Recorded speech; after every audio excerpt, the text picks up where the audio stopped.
and welcome to Mirador Television. Good morning. Well, good morning to you, and a very nice morning it is out there at the moment.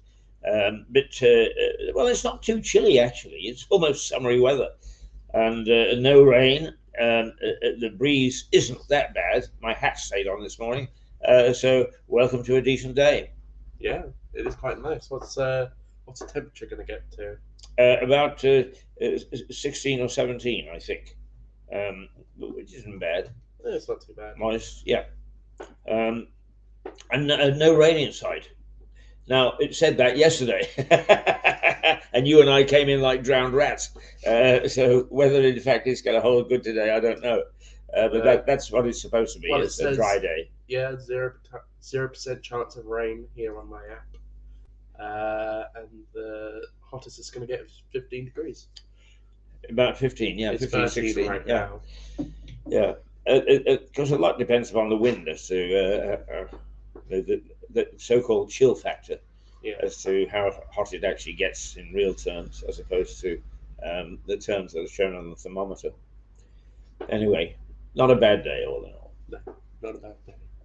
So, I mean, let's get straight into the headlines. Right. Okay. Well, I'm going to give you the headlines because although we review the newspaper front pages, of course, they go to bed at about 2 or 3 in the morning, and a lot can happen around the world between 2 or 3 in the morning and at the time that it is now, which is what 8:30 summer, 8:35. So let's just catch up on the latest developments, as it were. In the U.S. elections, Joe Biden hails a better than expected midterm results. It doesn't mean to say that he's won both houses and therefore will have complete control. But the red surge, as they call it, in other words, the Republicans taking over wholesale and sweeping the board, did not happen. Yeah, they were calling it a red wave. A red wave. A red wave where the Republicans are going to win everything. They didn't win everything they wanted, but they still have a very slight majority. Yes. But I think that the key thing is, and we'll see what happens on Tuesday. Tuesday is the day that Donald Trump said he would make a major announcement. It was widely anticipated that would be, I will run for president, if he'd done particularly well at the midterms. Well, they haven't done particularly well at the midterms, so it'll be interesting to see whether he's going to go for it or not go for it, back out of politics, or go for another term.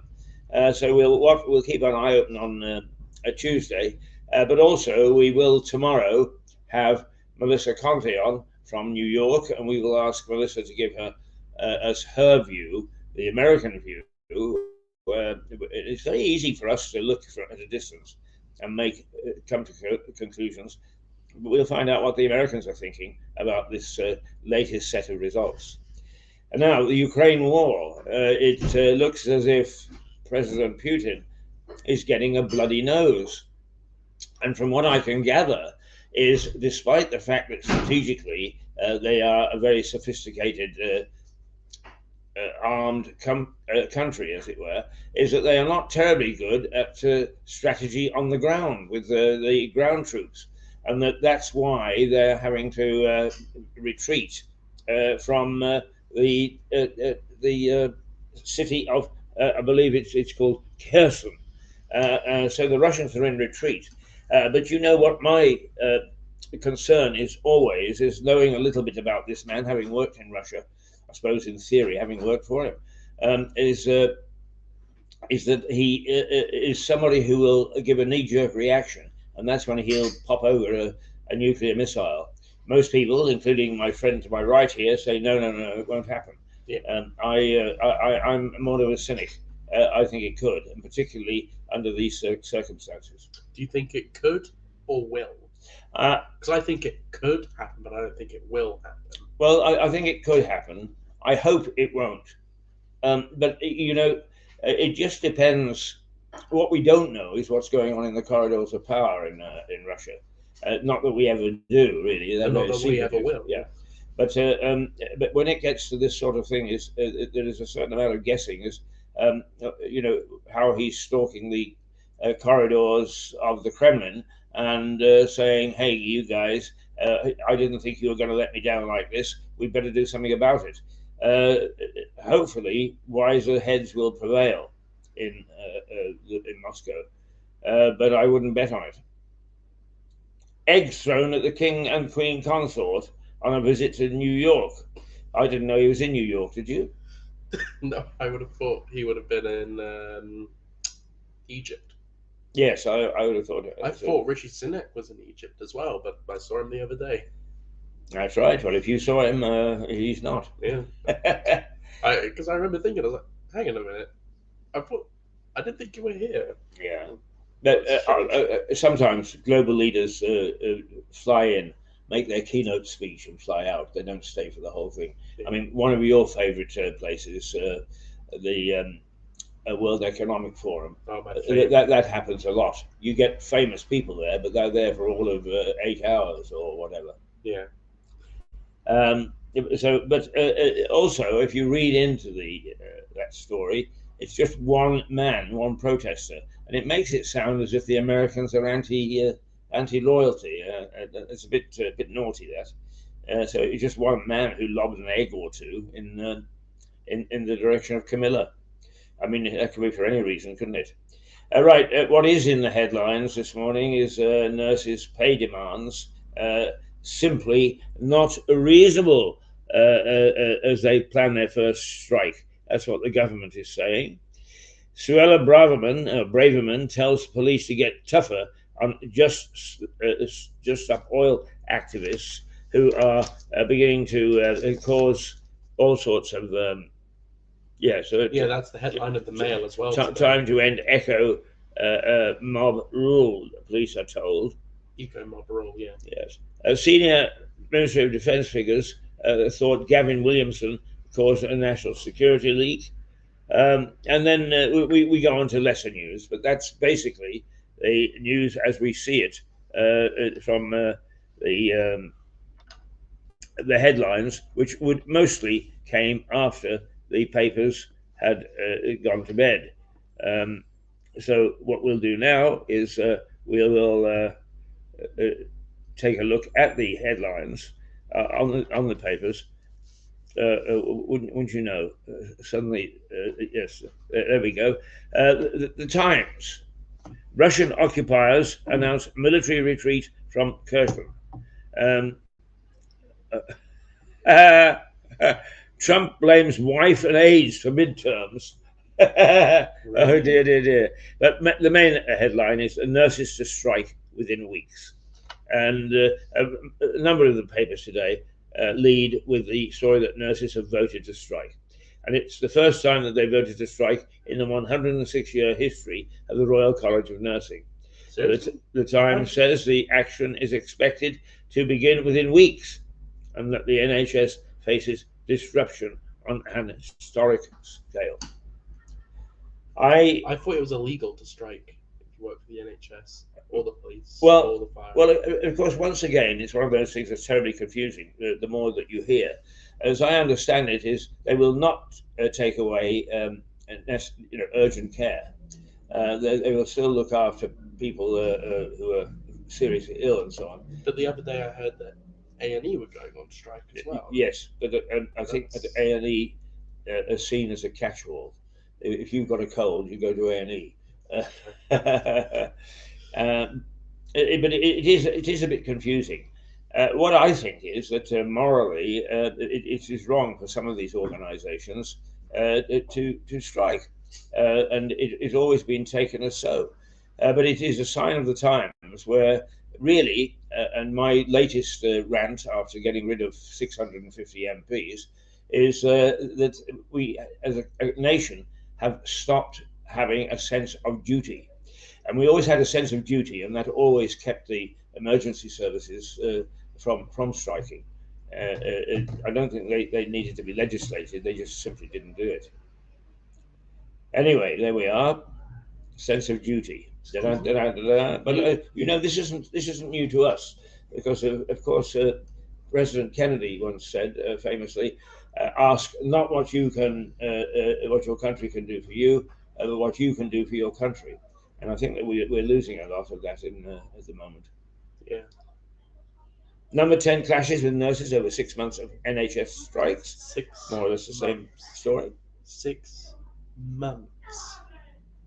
Well, nowadays, of course, uh, the strategy of trades unions is not just to call one strike, but to call them over a series of a period of time, so that Yeah, they cause disruption. I'm sure this won't cause any backlog that is unnecessary. So Well, they're constantly complaining, oh, we're too stressed out, we got a huge backlog, and oh yeah, we're going to strike now.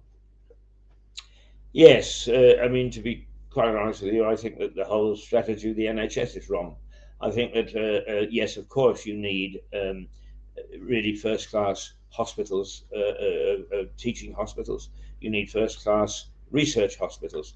But generally speaking, in treating the average public, I think that doing away with the cottage hospitals was a stupid and silly mistake, because a lot of things that hospitals deal with can be dealt with by a local facility, which actually in Lewis they are to some extent.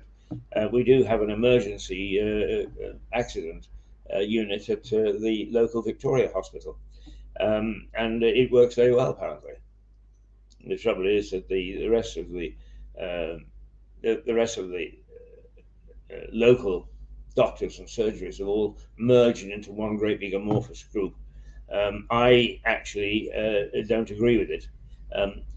Jason Heath, the doctor in charge, knows I don't. We remain friendly enemies.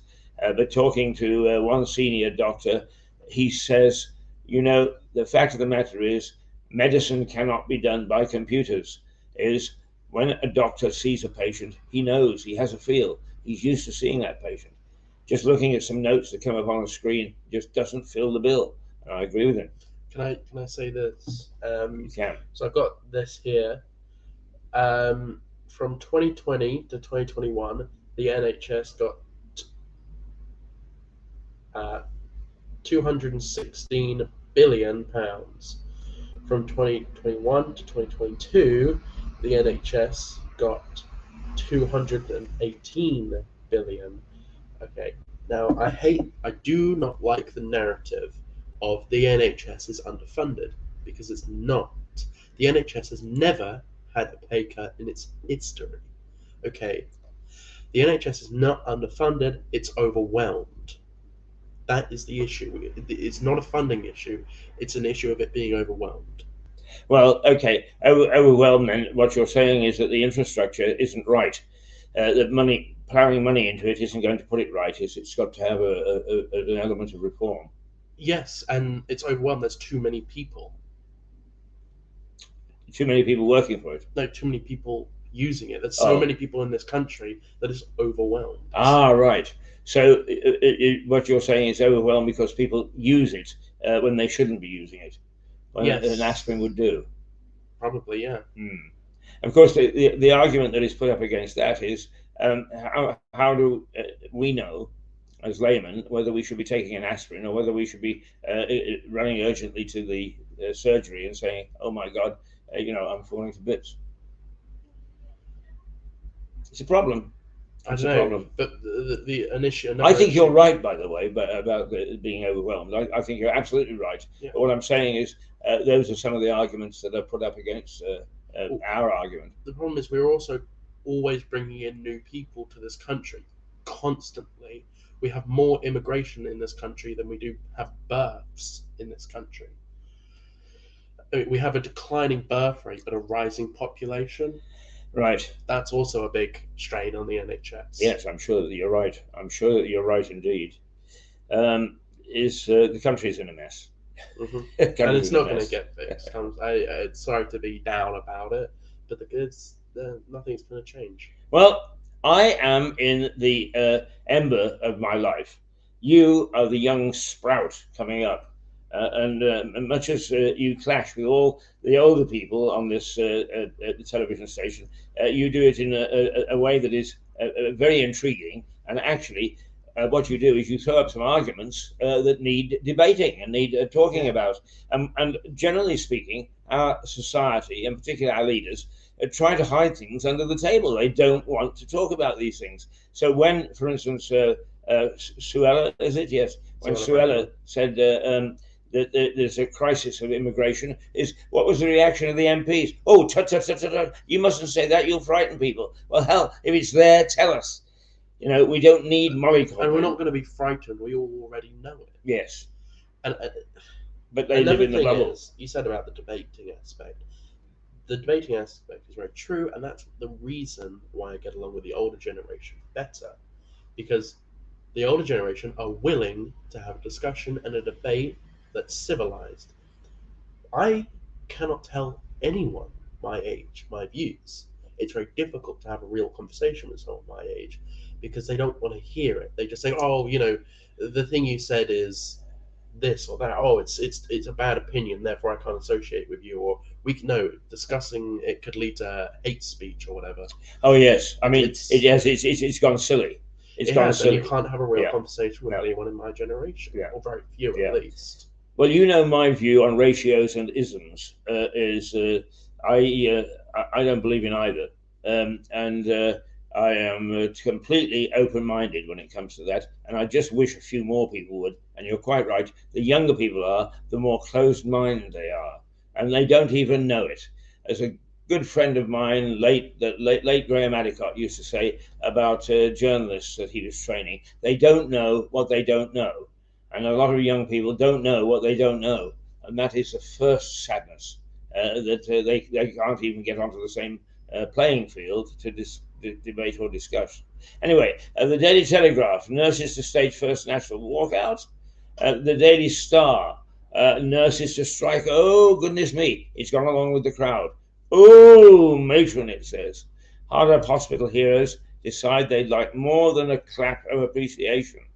Mentalist minister claims the NHS staff use food banks when relationships end. What's that all about? I don't know, but my mum's works for healthcare, and we've used the food bank so many times in my life. Wherever we got off of it eventually, because my mum got a better paying job, but Right. still not great. And you know what? When the Daily Star is going on with all the is saying all the same things as the rest of the headlines, you know it's a big story. Yes. Well, even the Mirror has gone along with it, but of course it takes, as it often does now, a rather silly view. Nurses forced to survive on patients' leftovers. What the hell does that mean?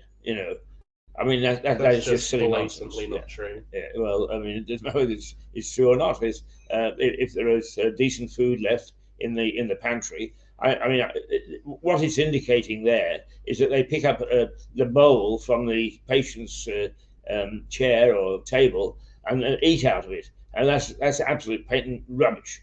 What they may do is they may go into the kitchen at the end of a day and find that there is several portions of, say, I don't know, cottage pie left, and that they eat that. Well, so would I too. What the hell? That is a total non-story by the Mirror. That is grey journalism. The Metro: food banks crisis point. Now, what it says is that the more food is being taken with a big increase in the number of people using a food bank than is being donated from people. And I know that perhaps you don't look at the business pages that much, but one of the companies that is in trouble at the moment is Waitrose. People aren't shopping at Waitrose anywhere near in the numbers that they were. So I would suspect that what happens is that people who do shop at Waitrose aren't buying that extra little tin of beans to put into the food bank. And it's bound to be a crisis, if you like, in as much as goods in is not equaling goods out. Yeah, I mean, I've told you before what I do. When there's the food bank bin at my local co-op, I always just pick something up off the shelf, don't pay for it, and just chuck it in the thing when I walk past. I do it every single time. Right. Never been caught, but I've probably been caught once or twice, but they don't care. Yeah, They but don't you're a care. naughty little boy. The same as scrumping. Well, it doesn't bother me. Yes, you weren't here on Friday, were you? No. No, we're in talking to Suzanne in New York, we had to explain to her what scrumping was and how serious it was or not, accordingly. So you don't know what scrumping is? Scrumping is nicking apples from somebody's tree that's not yours. Yeah, no, I know what you mean. Suella attacks the police for failing to stop the echo mob. Attacks. Well, you this actually appealed to you. This is on in the Express, and a similar thing to end mob rule, echo mob rule on the Mail as well. Now you've got definite views on this, haven't you? No, I think we should stop the eco morons. The Daily Mail does have a very good headline this morning. Time to end eco mob rule, police are told.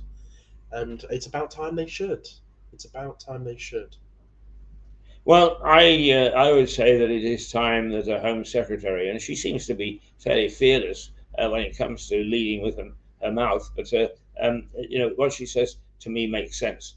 That we have had a Home Secretary that says, "Listen, police, you're not doing your job," and to be quite honest with you, I would agree with that. I haven't seen many chief constables leaping to the defence when they're accused of taking the part of protesters against those of the average public. The Financial Times goes abroad. Democrats avoid a crushing defeat, but risk losing control of Congress.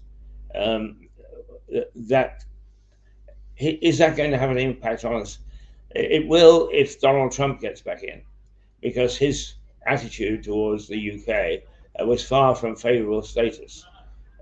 He loved coming and meeting the Queen, and in fact, it was very naughty, breaking protocol. For instance, walking ahead of the Queen when they were on public display. But So I didn't know that was protocol. Yeah, you can't walk ahead of the Queen. no, the Queen has to go first. That's true. Actually, also protocol is that in a banquet or a formal a session of a reception, is that the Queen must be last in.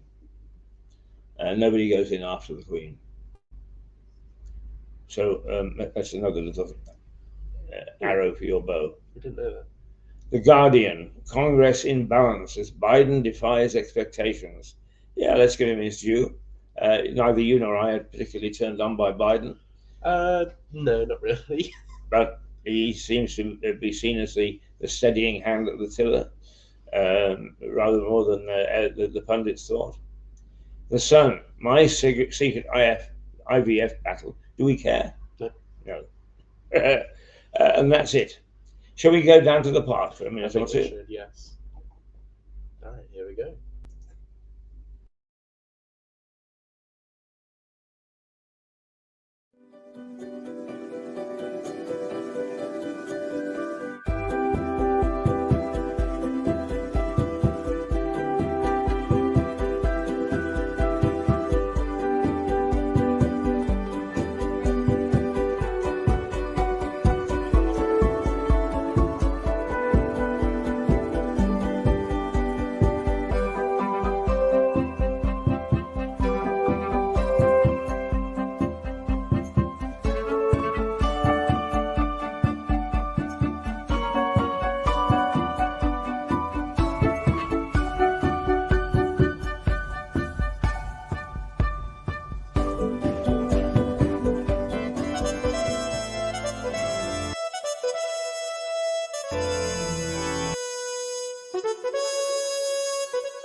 Okay, and we're back. So that was the clip about Remembrance Day.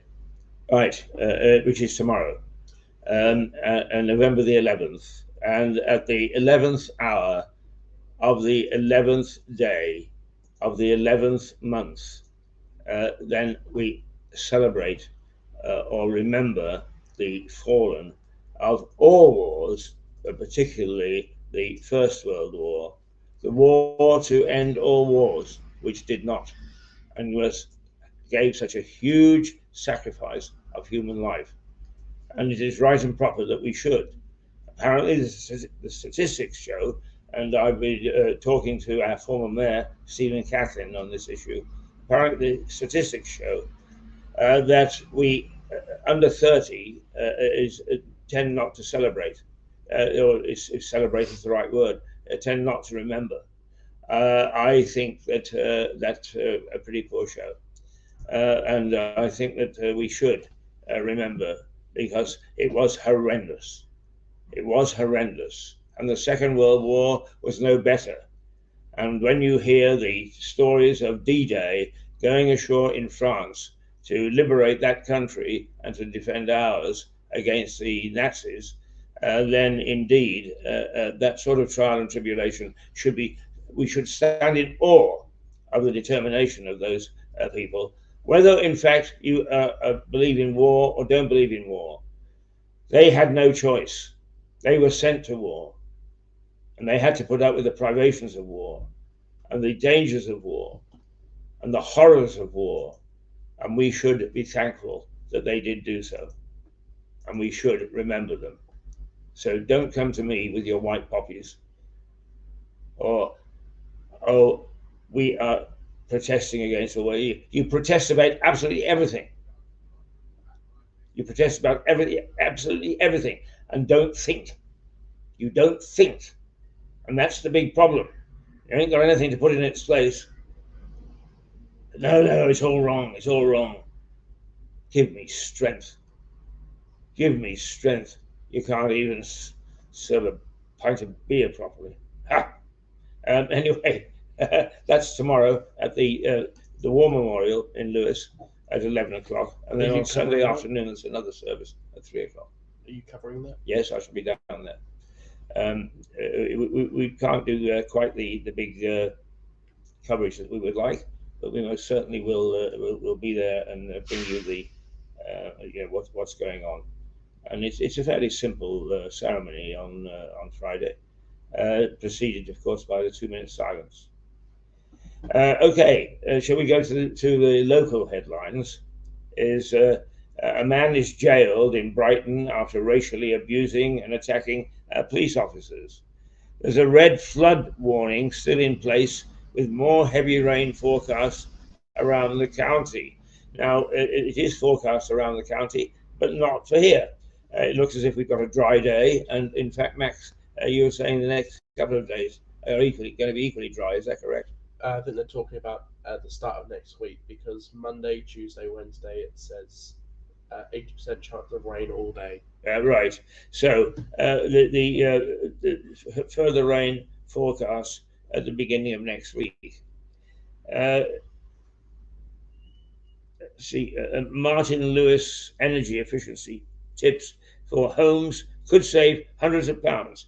So if you want to get some tips from the man who is the guru now, Martin Lewis, tap in to his website and find out how you could save hundreds of pounds at home.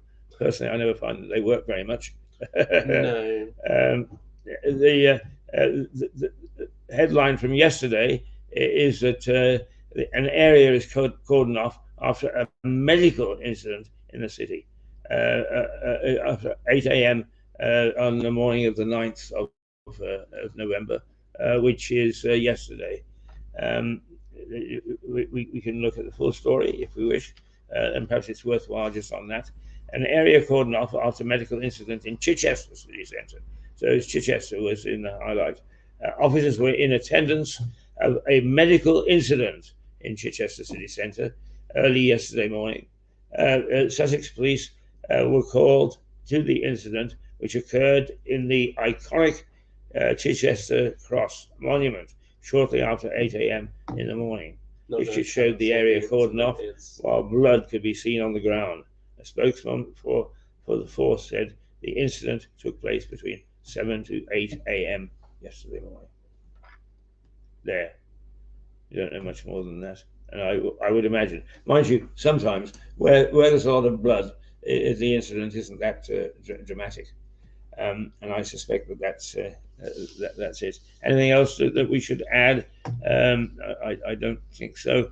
It is that the day before, a passenger died and 2 injured in a crash that shut the A27. The Brighton Marathon organisers are going to go into administration, Brighton's City Council says, and the need-free COVID vaccines could be the key to beating the virus. Needle-free COVID vaccines could be the key to beating the virus. A lot of people don't like having a pin stuck into them. And there is one other, is catastrophic staff redundancies expected at over half of England's schools. So those are some of the local stuff that we can expect or is floating around. And I suppose I should go back to the papers. Yeah. Should we go to short clip? Because I haven't looked through the Daily Mail yet properly. Yes, let's go for a short clip. There's a few. Perhaps we could give the time and the date and things of that sort. And also, one viewer has pointed out is that quite often he and I ramble on without saying who we are and what we're talking about. So I am Keith Hayes. This is Max Hurd, Mighty Max. And we are talking this first hour about what's in the news. We give a little roundup of the news headlines. We give a little roundup of what's on the front pages of the newspapers. So you don't get a shock when you wake up in the morning and look at your newspaper and say, oh my God, no, we've already warned you about it. So that's who we are. We are Mirador Television. We broadcast from the White Hart Hotel in Lewes, bang in the centre of Lewes, right opposite the courthouse, where we've already seen some morning activity. And it's now 9 minutes past, what is it, past 9? 4 minutes past 9. 4 minutes past 9. And what we're going to do is we're going to take a little breather, and then we will come back with Mighty Max takes a look at the inside of the Daily Mail. All right? Should we go trip along with me, part 1 or 2? Which one's the gin one? I think it's part 2. I think we played part 1 yesterday or the day before. Play the first, so it's the first 6 minutes of part 2. Yes. Do you want to explain quickly? Yes. We are very keen on booze here. Quite often on a Tuesday, I am privileged to be given by Kevin, who looks after the bar here and services it. He's making sure that the beer is fresh for the week, and he asks me to try it. And at 9 o'clock in the morning, here I am sitting high and mighty with a glass of beer in my hand, sipping away. It is not because I'm an alcoholic. I don't think I am anyway. But we do like to bring you up to date with what's happening in the wine industry, in the booze industry, and those things which are generally speaking considered to be rather pleasant and supplement a daily feed, as it were. And this one is, it comes from the States, I believe, is how to make your own gin. Yeah, okay, here we go.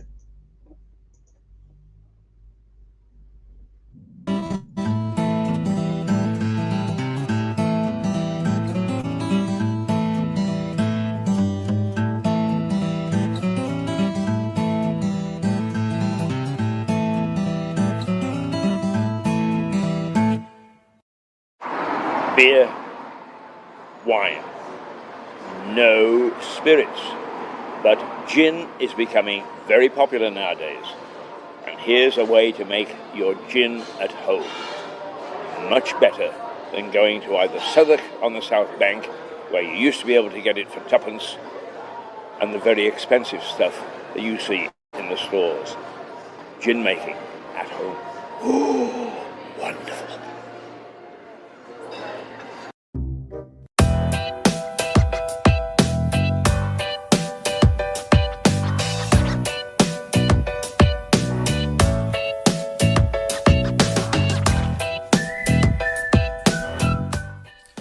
guys, in this video I'll show you how to prepare at home an incredible liquor.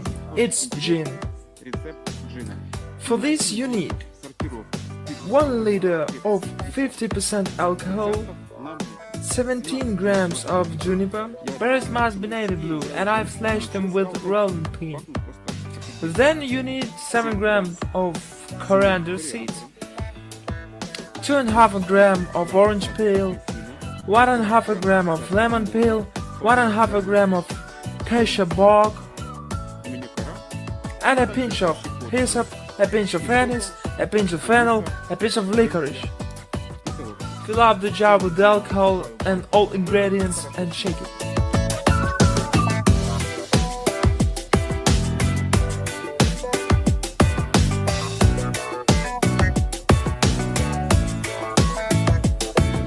I let it infuse for about 6 days in the dark place, shaking it every day. After 7 days of infusing, it's time to distill it. I gotta use a simple moonshine still. I've dismounted a metal gauze from the shelf for better flavoring. By using a gauze, I filter the infusion into the boiler and add water. You need to get a 33% ABV liquor.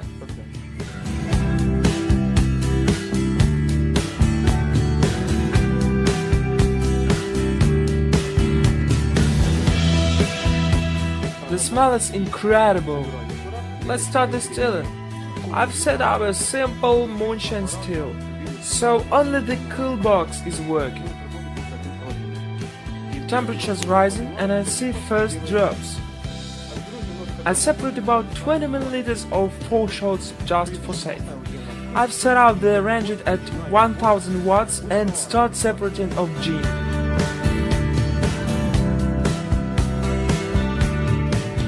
It's already half a liter, so let's check out the smell. It's very fresh, it's like a smell of fur. I've got about 600 milliliters and an alcoholometer reads 42% ABV. Let's stop separating, cause we have tails. ABV of gin is equal to 67%. I stretch it till 45%, leave for 1 week and test it. Let's start testing our homemade gin. It's stretched till 45% and it was infusing for 12 days. First of all, I'll test it in pure form.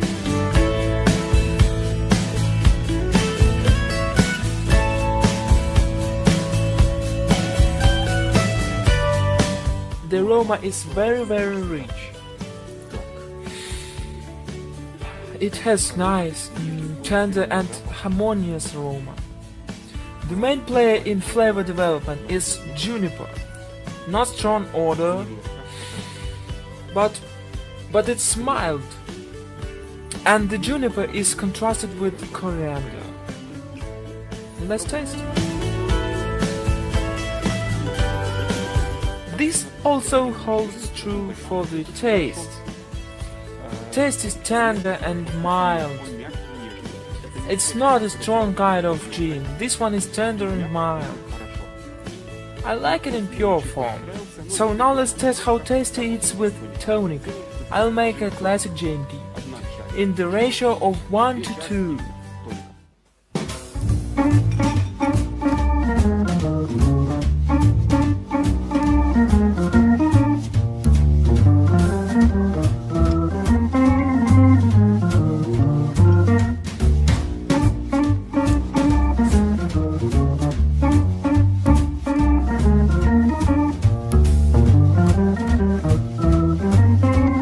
Well, let's taste!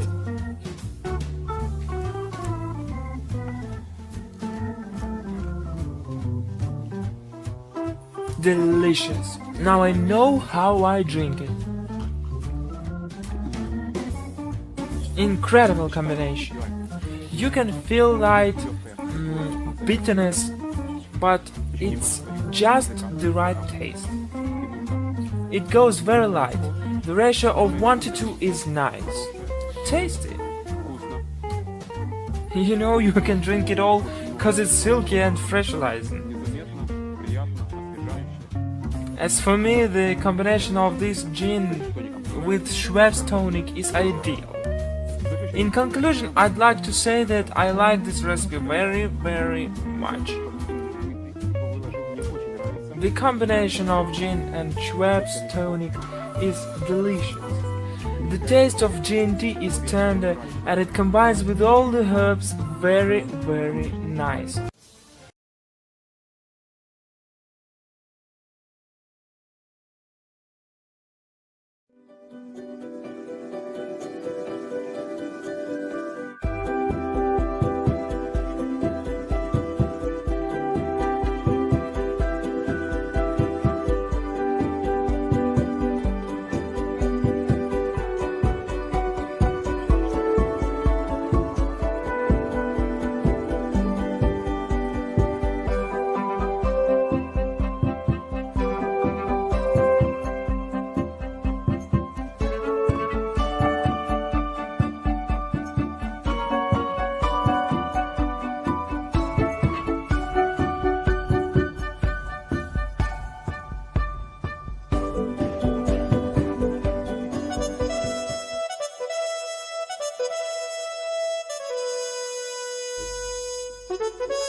Now, that is interesting because we made that a year or two ago.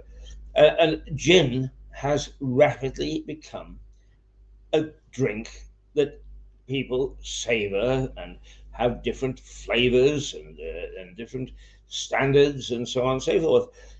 In Hogarth's paintings of Southwark, that area south of the Thames in London, where it was considered to be mother's ruin. Everybody went to Southwark because you could get gin for a penny. So to drown your sorrows, you went and got a penny's worth of gin and stayed. A penny? A penny. What year? Well, this would have been 1880, 1890, a little while ago.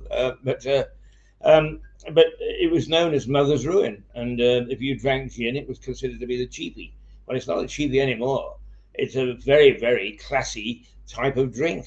And when you go into a pub or a cocktail bar or whatever, and you ask for a gin and tonic, is you get the usual thing is, do you want this gin, that gin, do you want this mixer, blah, blah, blah, blah, blah. And by the time you've finished, is you've got a combination of a few hundred before you even get your lips to the edge of the glass.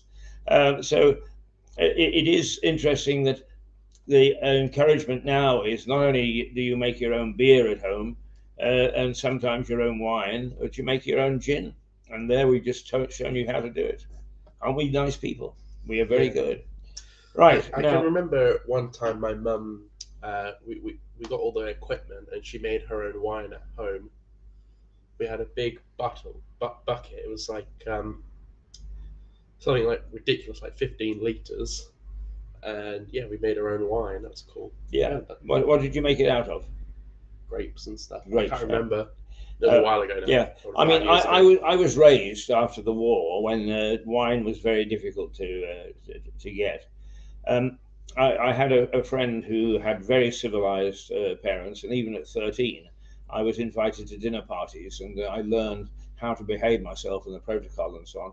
But they made their own wine, and they made they made the white out of elderflower, and the whole family went picking elderflowers each autumn, so that they could actually tramp it and ferment it and so on, and make a very, very decent elderflower wine. Yeah, we've got our own. We do that as well. We have our own grapevine that me and my neighbours share. We've poked holes through the fence and stuff, and so it's all winding through our fence. So both sides of our fences, of me and our neighbours, we have grapevines. Oh, great. But their red wine was damson, which tended to be a little on the sweet side, but nonetheless, for a young man of 13, where my taste buds weren't particularly developed, is being introduced with a slightly sweet wine was probably the way to do it. because I wanted no different taste to the chocolate bar. But there we are. Okay, now, as some people know, but if they don't, I will remind them. I spent, I spent some considerable time in Russia, and I also spent some time, not as much time, but some time in Lugansk, which is in Ukraine. And I was working there for a while, so I got to know really both areas. And in Ukraine, in the eastern part of Ukraine, they spoke Russian as much as they did Ukrainian. And some people felt an affiliation with Russia, particularly since the EU had managed to badly screw up its assistance to that part of the world. What it did was it privatized, allowed privatization of the big coal factories and the big steel mills, of which that part of the world had plenty. And in so doing, under the Russian Federation, the workforce was somewhere in the region of 30 to 40,000 people per factory. Privatization cut it down to 10,000, which left 20 to 30,000 out of work almost immediately. And from what I can remember, the only thing that the EU managed to try and put in place was, apart from investment in the remaining coal fields and steel plants, was in growing rapeseed. What good that did, I have absolutely no idea. But huge amounts of our money went into that sort of thing. So it was a very, very unsettled area to begin with. And that's why Moscow, Putin, thought that they would find a very willing population to join them. And I suspect that to some extent they have. But not totally. And anyway, it's illegal. And rule of law is terribly important. So that's why I have a particular interest in what's going on in the war in Ukraine. And Russians on the run is the headline, or the internal headline in the Daily Mail.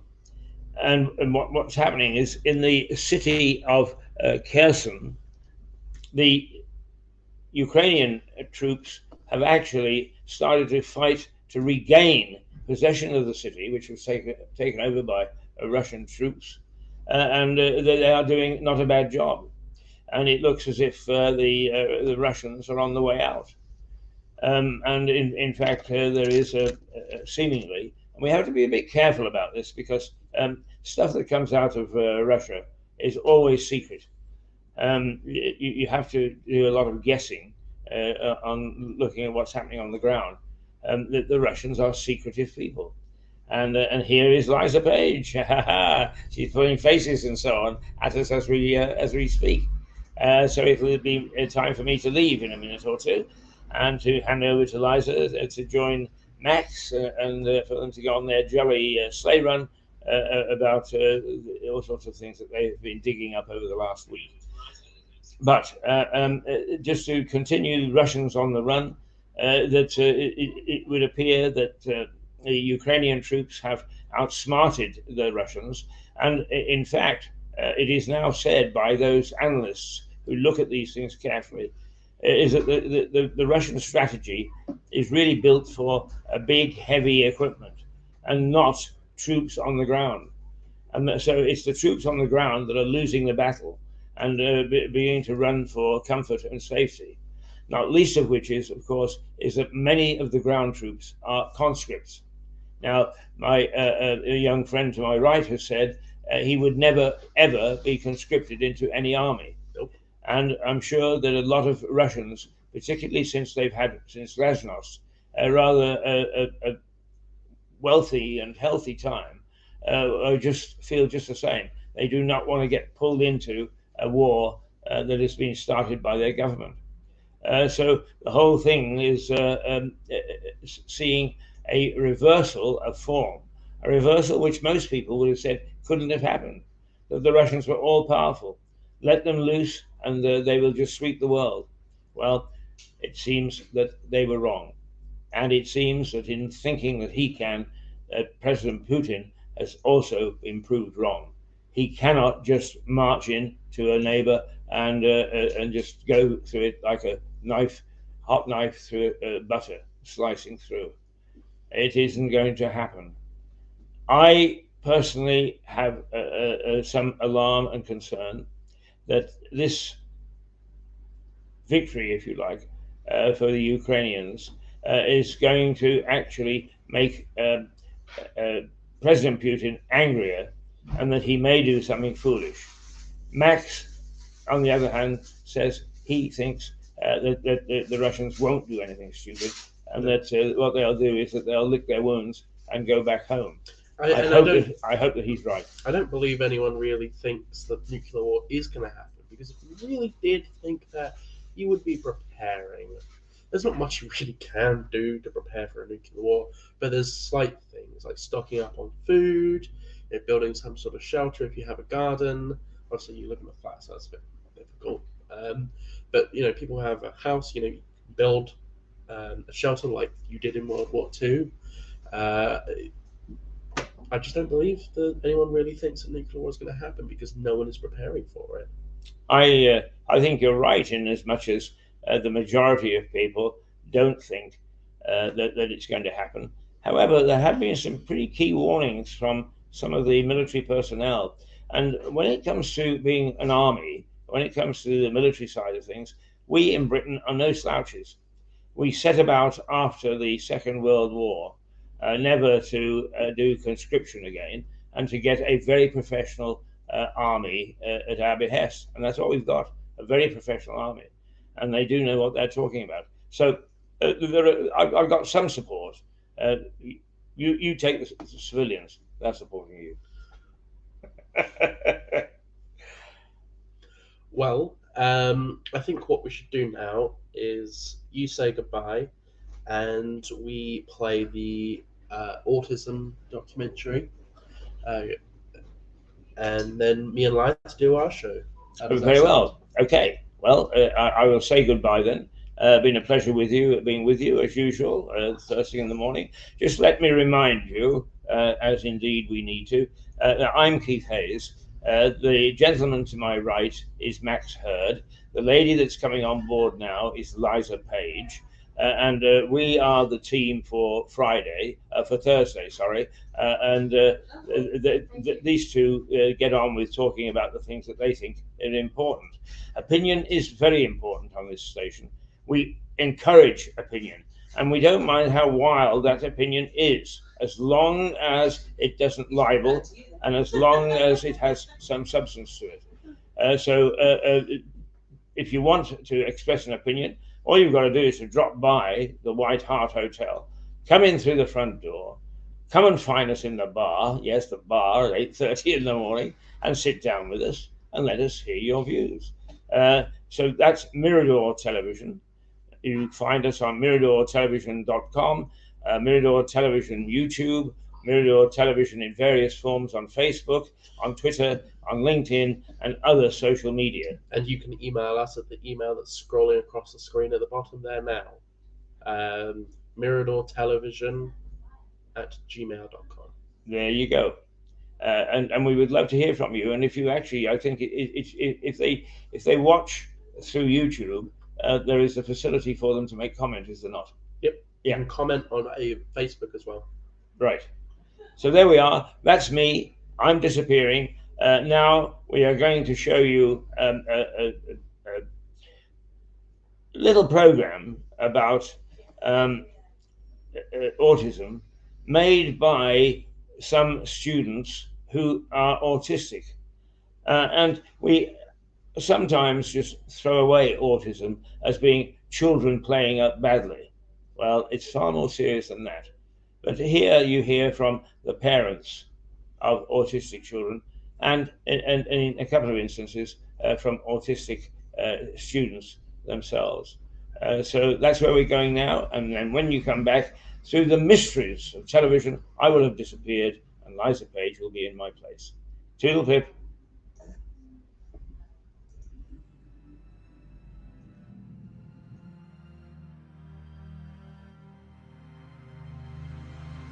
Hi, I'm Dawn from New Jersey. Hi， 我是臧启亮，我来自中国。 My name is Jack. I'm travelling Australia at the moment. I'm currently in Cairns. Hi, my name's Julie, and I'm from Mayfield, East Sussex. And autism to me is like snowflakes. There's not one true look or one true style. Every single person with autism is unique, special, and magical.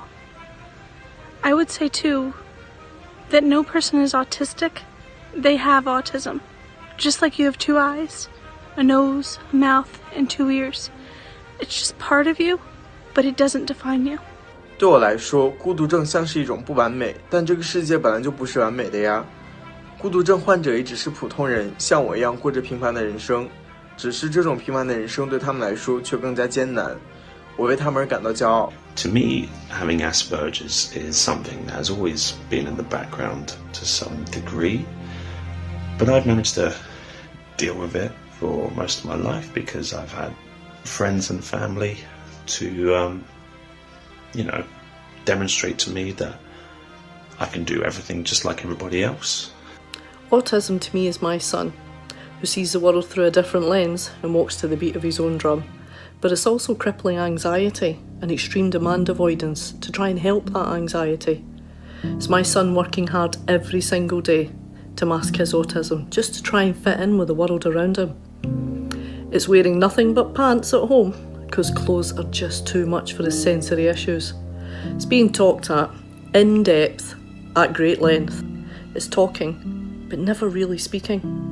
It's not understanding emotions, and also being unable to regulate your emotions. Autism is just autism. It's a different way of looking at the world. Autism is what makes my son the wonderful, clever, unique person he is. My name is Max Brown and I work at the University of Sussex and I am a student advisor for students with autism. My name's Phil Rowland. I'm a teacher and I live in Uckfield. I'm Debbie and I obviously live in Uckfield as well. And I'm a Special Educational Needs Coordinator, which is a SENCO. My name's Julie. I am mum to Sam. Sam's 8 now and was finally diagnosed with autism and sensory processing disorder and severe anxiety. Actually, it was May 2017. It was a long road to get that diagnosis. We have the 3 boys, that's what we have. I guess we don't know what a normal child is like. So we don't really know how much of what their behaviour is actually just normal sibling behaviour and how much is it because of the autism and that sort of thing. So we don't know.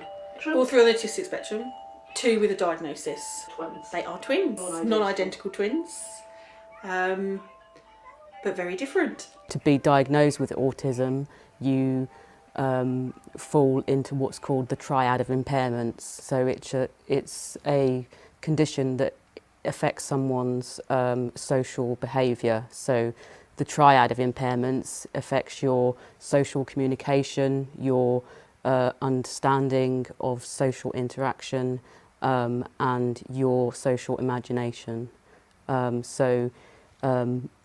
Unfortunately, the way that autism is classified, it's from an approach that classifies a person as having a deficit in those 3 areas of social functioning. So Ewan was diagnosed first. I guess we noticed things with him earlier because his is more, I guess, behavioural. We noticed very early with him. Very physical. He was very, very physical with everything. You know, he did a lot of hitting and biting and pinching, and kind of it carried on longer than you would expect. Yeah. Lucas was, I think we began to see more and more he was isolating himself. So he wasn't playing and things like he babbled from very early age, but that babble never turned into anything. So his speech was affected. He does what's called masking it. So he goes to school, He went to preschool and he appears to be absolutely neurotypical, when actually he's a ball of anxiety the whole time he's there. And then he comes home and that's when he explodes. The best analogy I've seen for it, I don't know if it's an analogy or a metaphor, but anyway, it's a Coke bottle and you shake it a little bit in the morning, then you shake it a little bit with each thing that happens throughout the day. And by the end of the day, that Coke bottle explodes. That was Sam.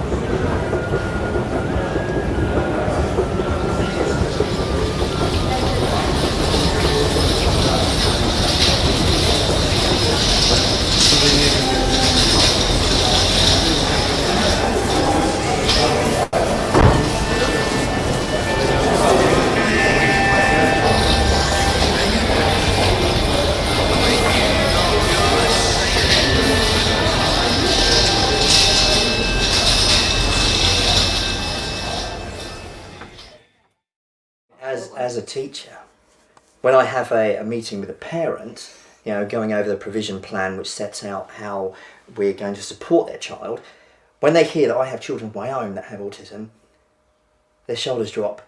You can hear them go, oh, you understand then. Yeah. You understand the fact that, you know, you're telling me that your child is really well behaved at school. As soon as they get home, they're fighting with their brother, they're losing it. And because they're holding it all together, and then that's because it's been so intense and they've been really focusing on concentrating and trying to make friends and playing well and doing the work and mixing with people at playtime and eating their dinner with all the noise going around. They can get home and they go, actually,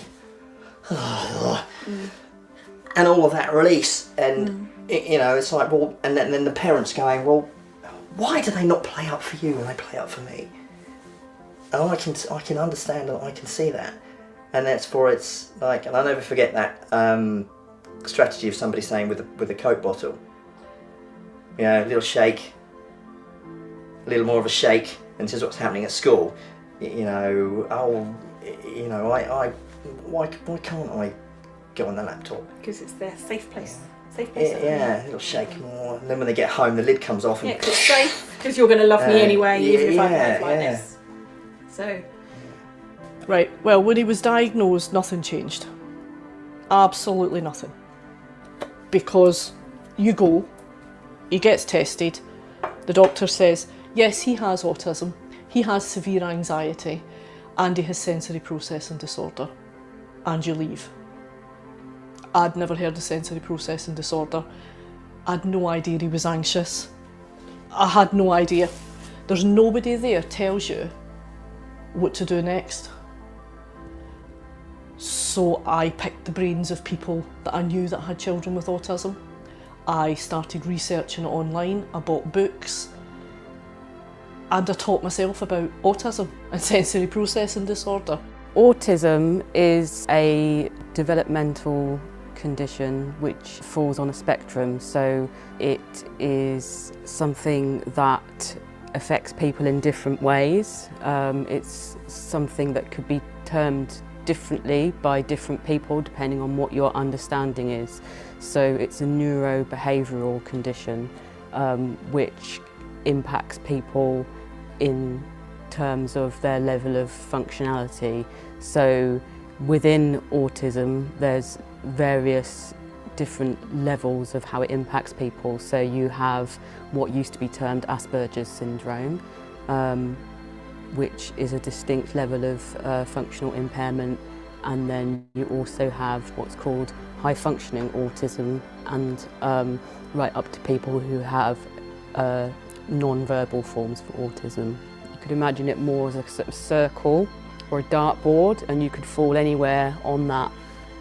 To think of it more as a circle, it has much more options for recognising that, as well as that sort of quite arbitrary level of functionality, you're going to have your own individual strengths and weaknesses and your own individual sensory experiences and your own individual way of experiencing autism that will be entirely different to the other 100 autistic people you could compare yourself to.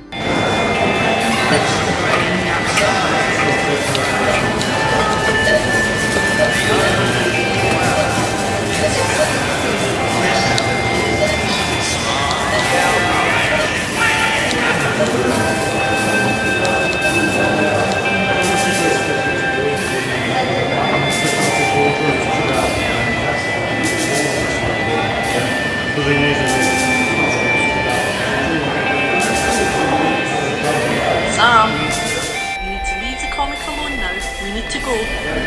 Sam, Sam, Sam, come on. Come on, darling. Let's go now. Sam talks non-stop. Talks about everything. Well, no, he doesn't talk about everything. He just talks. He talks non-stop. But he talks about nothing. I don't know how he feels. I don't know what he thinks. I don't know anything of any importance. I don't know what he did at school during the day because he's unable to tell me.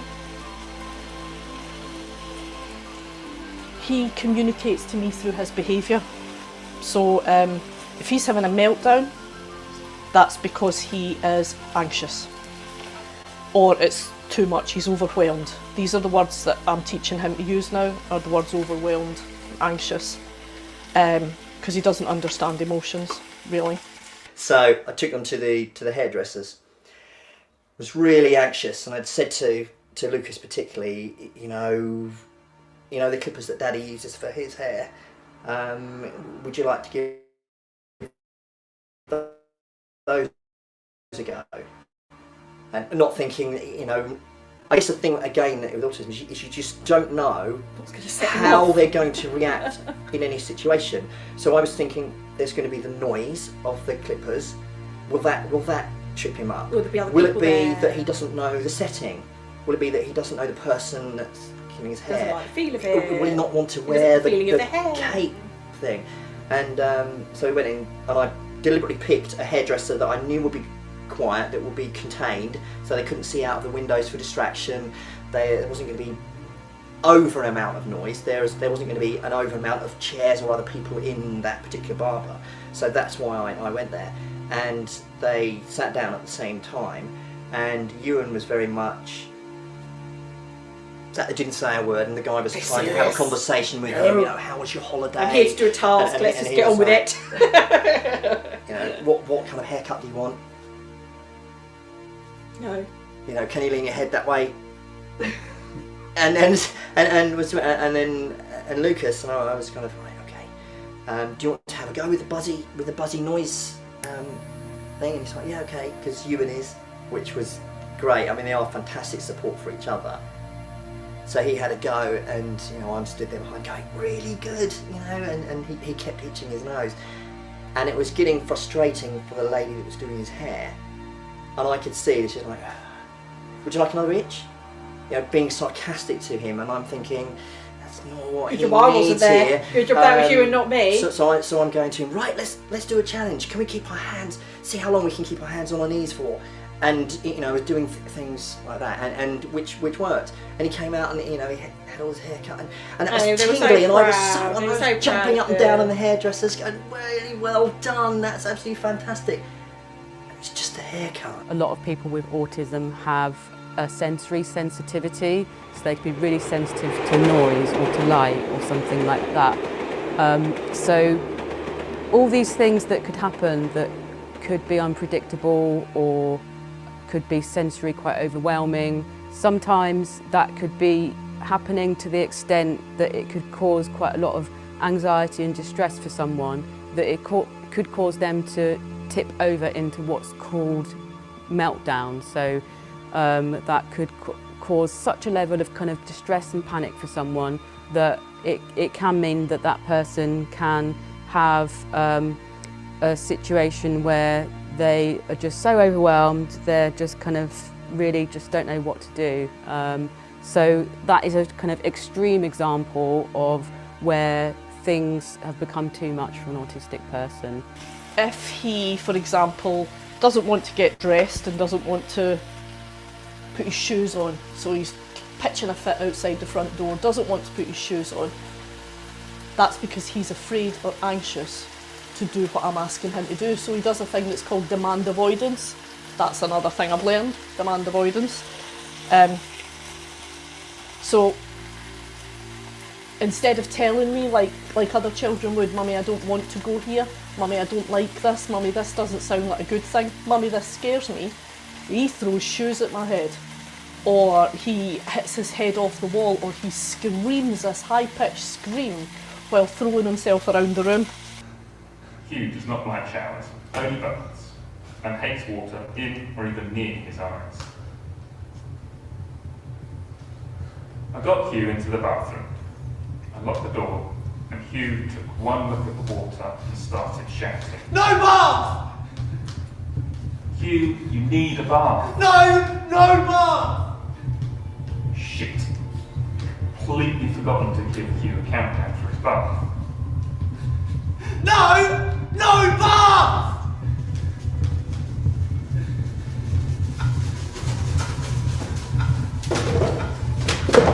Hugh went crazy. Crawling, kicking, hitting and screaming. Oh God, screaming at that pitch.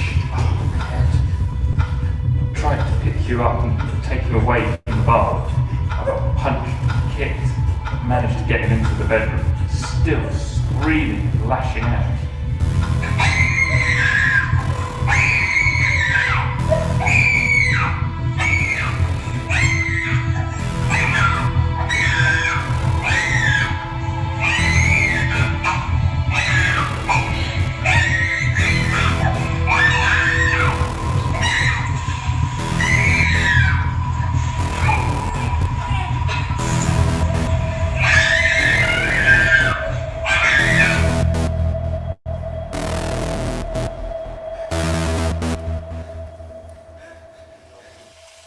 Oh my God!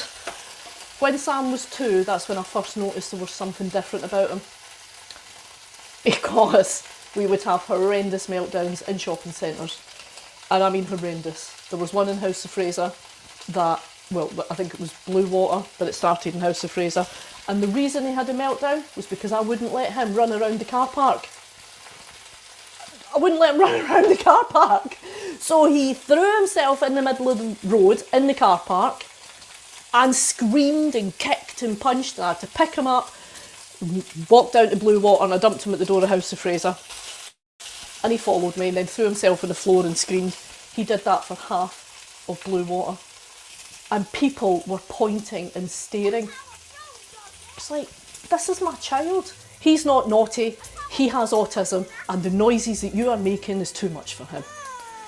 I'm not saying the world needs to change to accommodate my child, I'm just saying it needs to just stare and judge a bit less. Or maybe shouldn't say stuff like that. This is my family, this is what we are, this is what we look like, this is us. And I think most of the time, I think we are fairly chilled. I think we don't worry too much when we're out what people think. No. Actually, I think on the whole we really don't. We've never had anyone say anything to us. I would dare them, if I'm honest. But I would love. But I find going out with your dad well very done. difficult.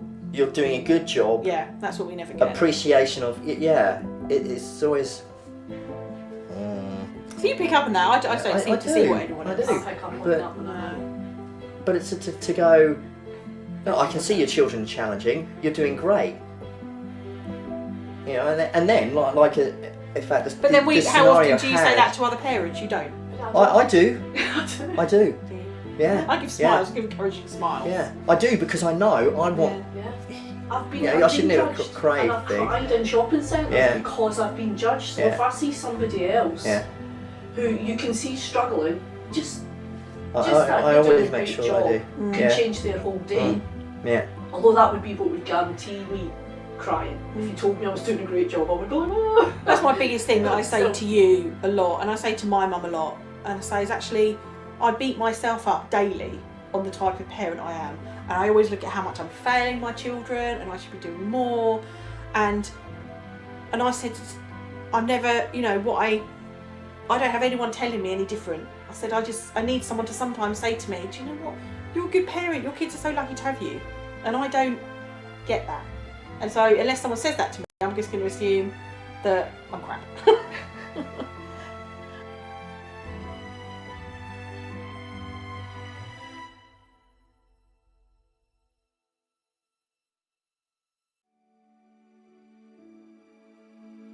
I think the positive points on autism is that it's made probably my love for my children greater, because I'm so proud of a lot more things than I think that they achieve every day than I would be if the children were normal.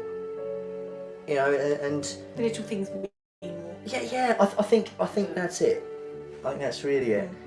And I think having their special, unique quirks, their unique obsessions, their unique way of doing it makes them who they are, which then makes them just lovable, every one of them, in their own way. And, you know, just makes you immensely proud to be their parent, you know. What's the one piece of advice that you'd give to parents of children with autism? Fight. Fight for them. They deserve it, and it won't be given to them. It won't just naturally be given to them. And it should be. Any child with a special need, you know, they're the children that shouldn't have to fight. But you will have to fight, and fight for your child, because it will get you what they need, and they deserve to be fought for. And just accept them for who they are. Don't try and change them. You know, and anyone that wants you to change them, tell them where to go. Take your fingers up. And the hardest thing, time. Give them your time, interact with them. It's hard when you're tired. It's hard when you can see that, oh, I've got loads of work that I need to do tonight, but I'm going to do that bedtime routine. I'm going to read to them. And if I don't do that, Mum will get a meltdown because I've broken the routine. But also, it's rewarding having that time. And be it them crawling all over me, or, you know, or bouncing on the trampoline, doing the story for bedtime, doing the bath time. Give them the time. However difficult it is, give them that time. And actually, the last thing I would say is you're doing a great job, because most of the time with a child with autism you won't feel like it, but you are.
Well, good morning and welcome back to Mirador Television. I'm joined here by Liza Page. Hello, hello, hello.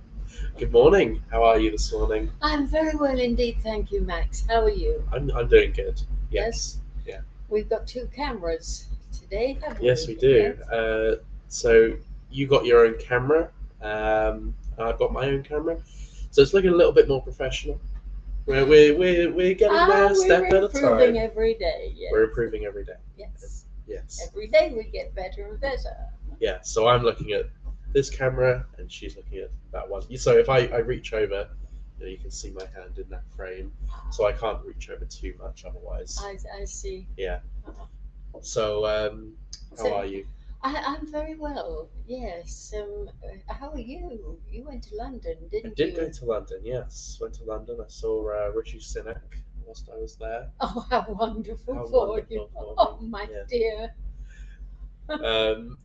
Yeah, it was a good time. I had fun in London. Went to the Imperial War Museum. Turns out Keith's actually in the museum. He has Keith, our Keith. Yeah, Really? in the Imperial War Museum in the Irish section. I can't remember exactly. He did an interview there, and you know how you probably haven't been to a museum for a while, but the museums have the plaques and a photo of the person that describes who they are and what they did. Oh, that's nice, isn't Yeah. it? But now they don't. But now instead of having those, they do video ones, so you can just Uh-huh. listen to the accounts in person from them directly Very if they're still good. alive. Yes. And apparently Keith had left that at the Imperial War Museum.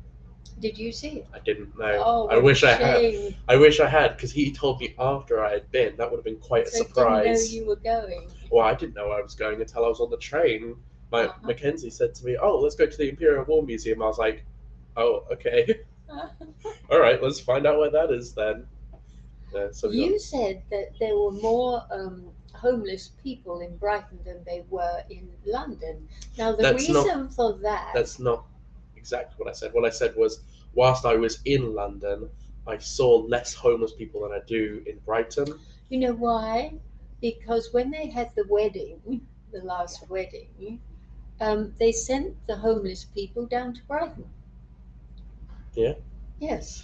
They do that. I've spoken to a couple of homeless people in Brighton, and they say that they were given tickets to go down to Brighton, bus tickets, train tickets, and also they go down south because they think it's warmer. Obviously, being by the coast, you get a very, very cold breeze, so they're wrong about that. A homeless person approached me one time, was like, "Oh, could you get me a drink?" And because he didn't ask me for money, he asked me for a warm drink. I was like, "Yes." So, and I got talking to him, and I was like, "You got a slight accent. Where are you from?" He's like, "Oh, I'm from Liverpool." "Oh, how long have you been homeless?" 15 months. "How come you're here and not in Liverpool?" "Oh, well, we travelled down here. The homeless people travel down to Brighton because it's warm." It's like, but if you get the cold breeze from the ocean, yeah. I was like, well, you didn't think about that? And he said, well, no, we were given tickets. Oh dear, it's so sad, isn't it? I feel so sorry for people like that. Yeah. Anyway, I did see a bit of good news that I brought with me today. It's about time, I tell you. Australia. The Australian people have been lied to. COVID fake vaccines are not safe. Dr. Philip Altman says the world has been lied to. He says, we, the Australian people, have been deceived. We have been lied to. We must face reality. The COVID gene-based vaccines have undoubtedly failed to live up to their expectations. They have caused more deaths and serious adverse effects than any drug in history. Wow. But we know that, don't we? Dr. Altman made the above statement at the beginning of his speech at the Australian Medical Professional Society, AMS, Reclaiming Medicine Conference 2022, held in Melbourne on the 10th of September 2022. He has incontestable proof that COVID-19 jabs are dangerous. Now, what took them so long? Well, the Australians took a long time to figure out that, oh, maybe the lockdowns aren't worth it. We found them out pretty quick. Yeah. A place but- like Sweden didn't even lock down. No. Oh boy, oh boy, oh boy. But yeah, there's so. Oh, and here's a lovely one for us, for you and I.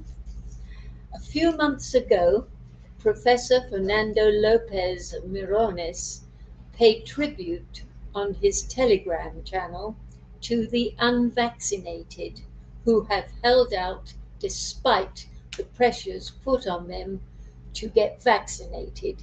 He calls them Homo sapiens, indomitable humans that cannot be subdued.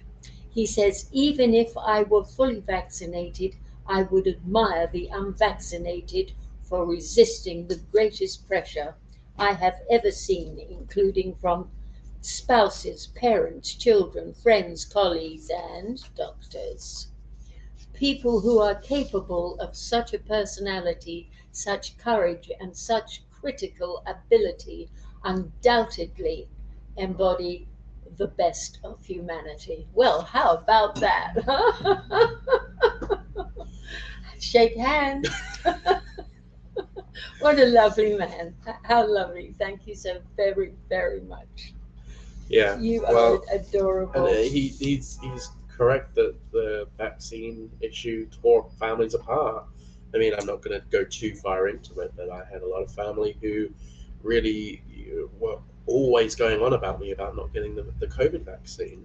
Yeah. And just to be clear, my opinion differs from yours a little bit. I am not anti-vax. What I am is anti-COVID vaccine. I do not trust the COVID vaccine. It takes 10 to 20 years to make a single vaccine. This one took 8 months. Just use your common sense. We clearly don't know the long-term side effects of this, which is why I was suspicious at the time. And this is one of the reasons why it turned me on to getting political, because I thought, what is going on? This is clearly a bad idea. What do you mean it's never been tested? It's not even FDA approved yet? It is now, but at the time it wasn't when it was being released to the public. It's just ridiculous. And at the time, I saw it for what it was, a dangerous drug that we don't know the side effects of. And boy, was I right.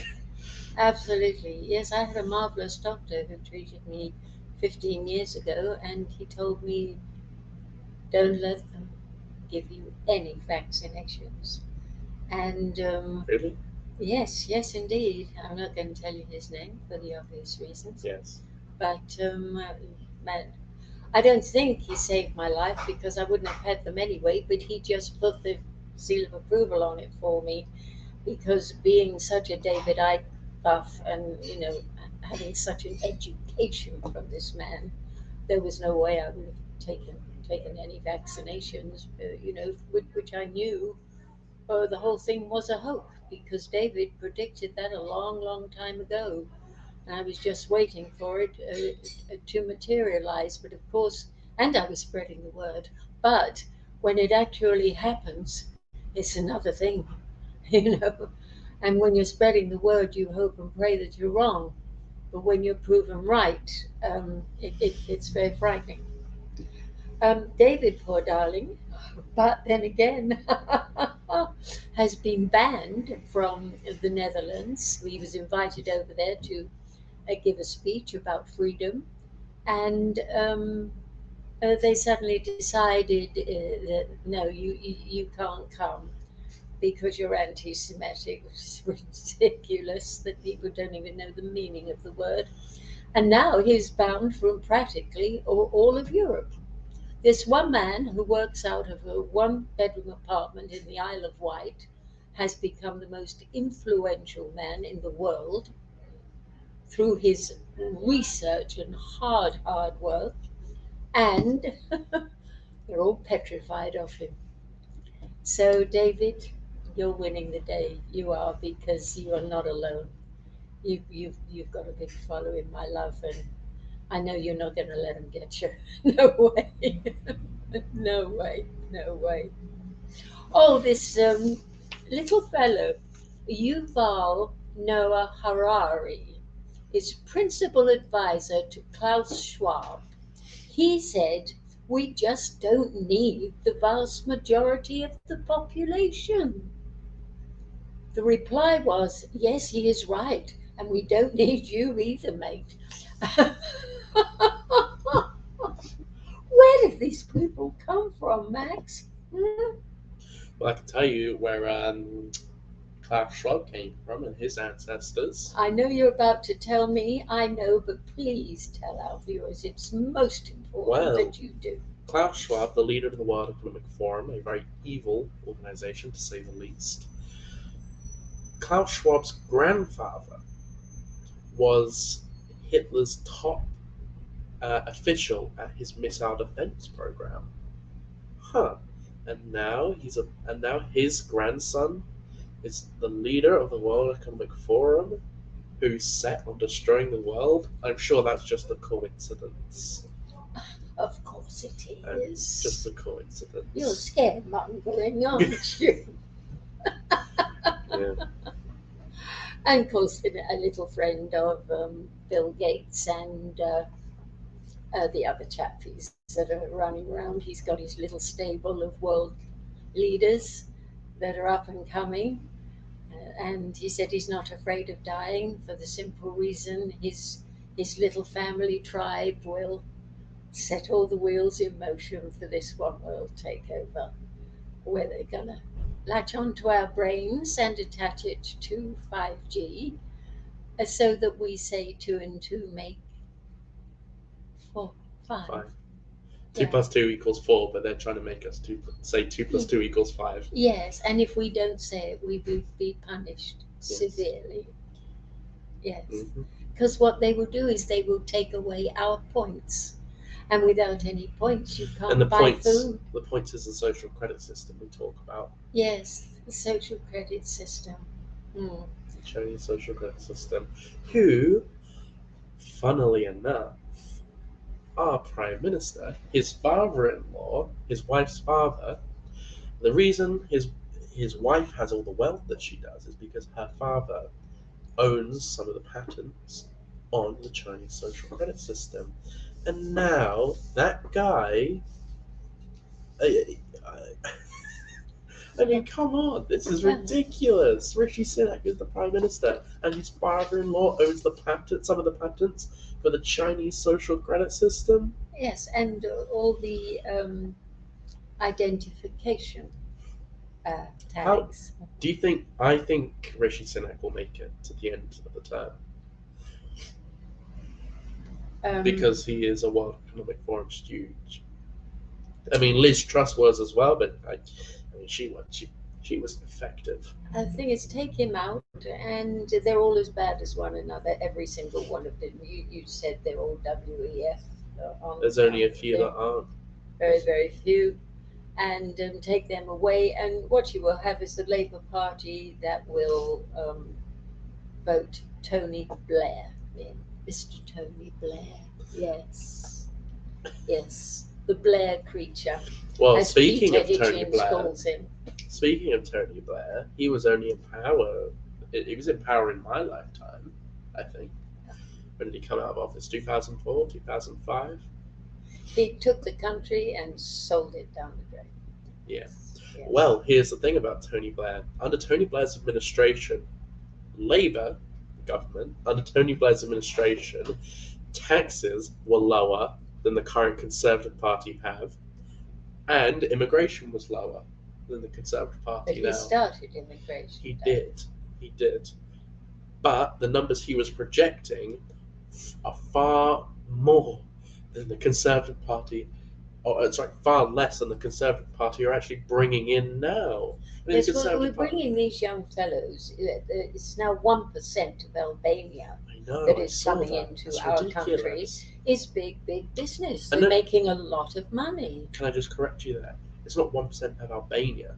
It's 1% of Albanian men. Yes. Why are these healthy, fighting age men coming into our country? I mean, they give them a mobile phone, a few quid runaround money, and 3 meals a day, and they put them up in good hotels. Now, what do you want better than that? And then they complain they're not being treated nicely. They're bringing in a world army. They're training these fellows for this slouch, Kraus, whatever his name is, world army, which he says we are preparing now.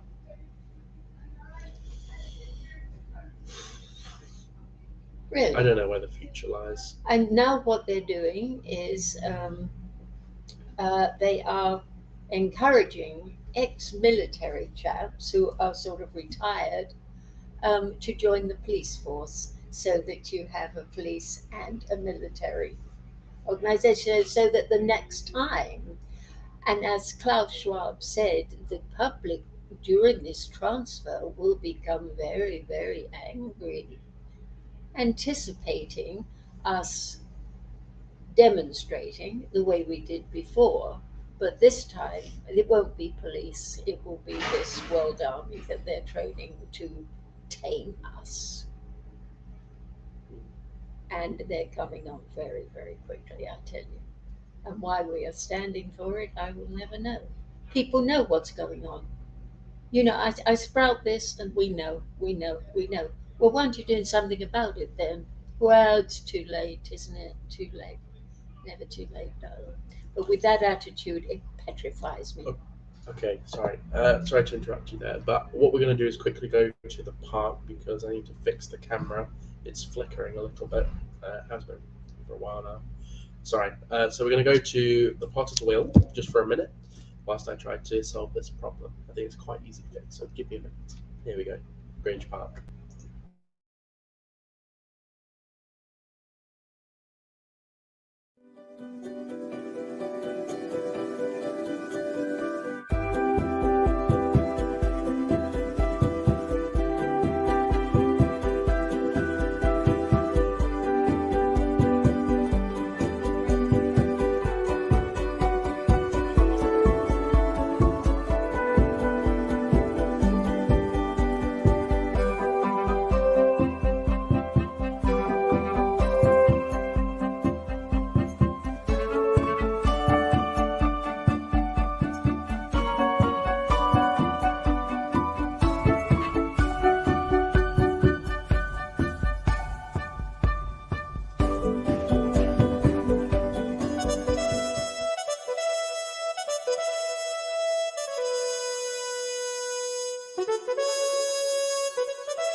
Okay, and I seem to have fixed the issue, I believe.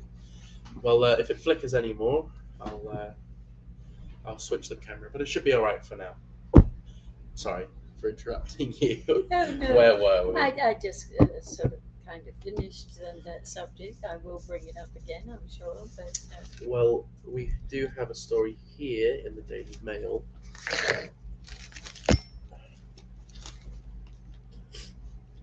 This story is about Johnson and Johnson. Let me just take this page out so it's easier to read.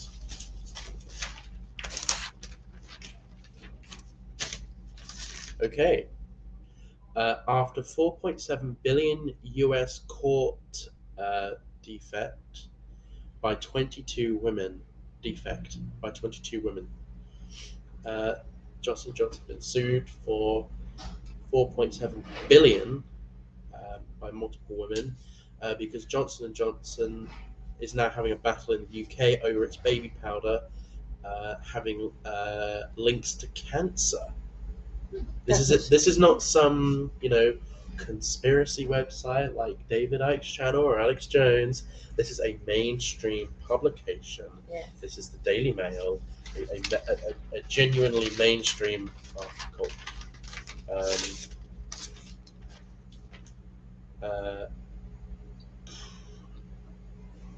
Would you like to briefly read through this here for me?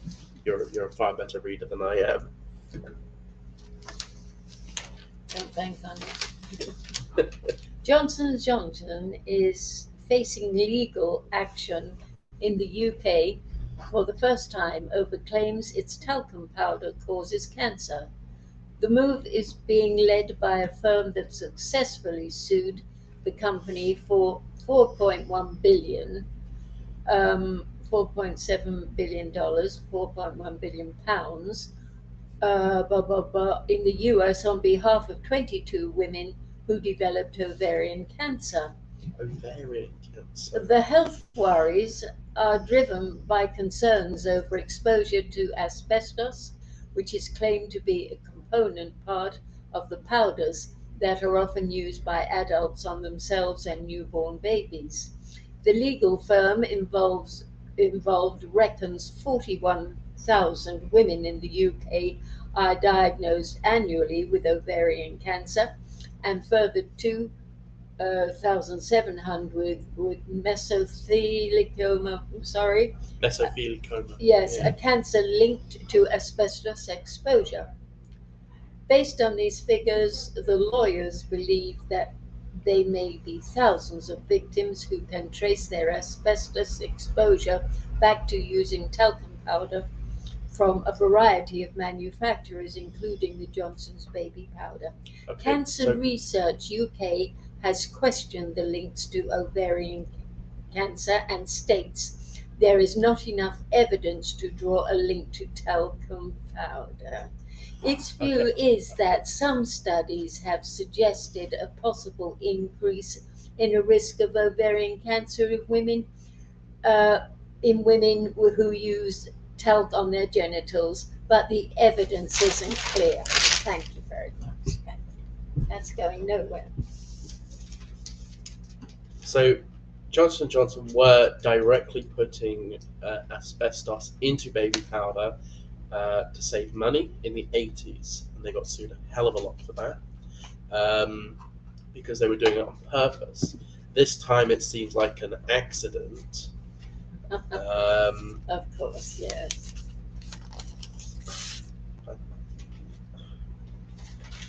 I mean, Johnson & Johnson also made COVID vaccines, okay? I'm just saying, trust these pharmaceutical companies 100%. Don't question it. If they do something wrong, it's just a whoops-a-daisy accident. And they'll turn around and say, there's lessons to be learned from this. That's what you get. There's lessons as Bill to Gates be learned. said, these things happen. These things happen. Yes. When he went to Africa and vaccinated a bunch of children, and tested it on the African children, and something like 70% of the children died. Yes. And his response in an interview was, well, these things happen. Yes, yes. And now Americans are injecting 5-year-old children with something like 10 different vaccinations, including the COVID one. Yeah. I read that on the way out, but this is factual. All in one go. All in one go. I mean, why don't they just take the children and murder them, straight away? Why go to the trouble of vaccinating them?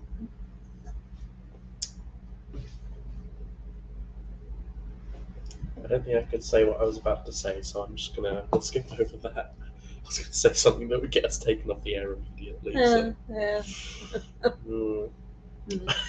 That's a shame. It is a real shame with YouTube guidelines, because there's so much I would love to say that we just can't say.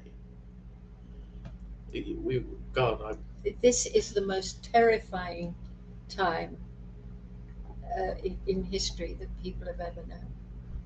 They just don't realize the extent of this murder. And it is nothing more than murder. Yeah. It's scary. I don't know what it's going to be like in 2030, in the magical year of 2030. Oh, I think they'll have this all set in place in 5 years, Max. They're coming on so very, very quickly. That's why there is no time to waste. Listen, whoever's watching out there, please take this on board and say no. When we are not having this, that's all it takes. But it takes the world to do it. Please, please open your eyes. It is not too late. You just have to say no to these people and get rid of these evil, evil governments that are running this world today. No violence, just out. We don't like the way you're doing things. Come on, there's far more of us than there are of them. This is just a handful of evil people. It really is. I and I got to see one of those evil people the other day over in London. You should have closed your eyes.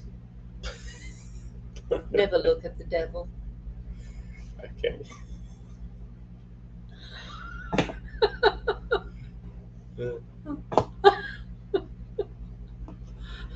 But my God, the man is so ugly. It's no wonder you don't feel very well today.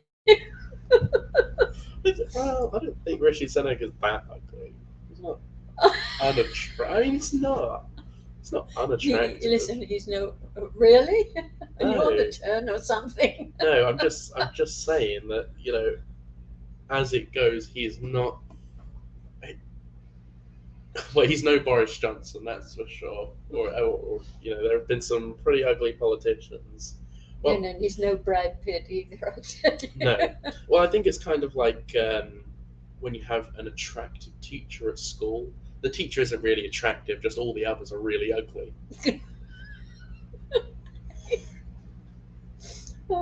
How close were you to him?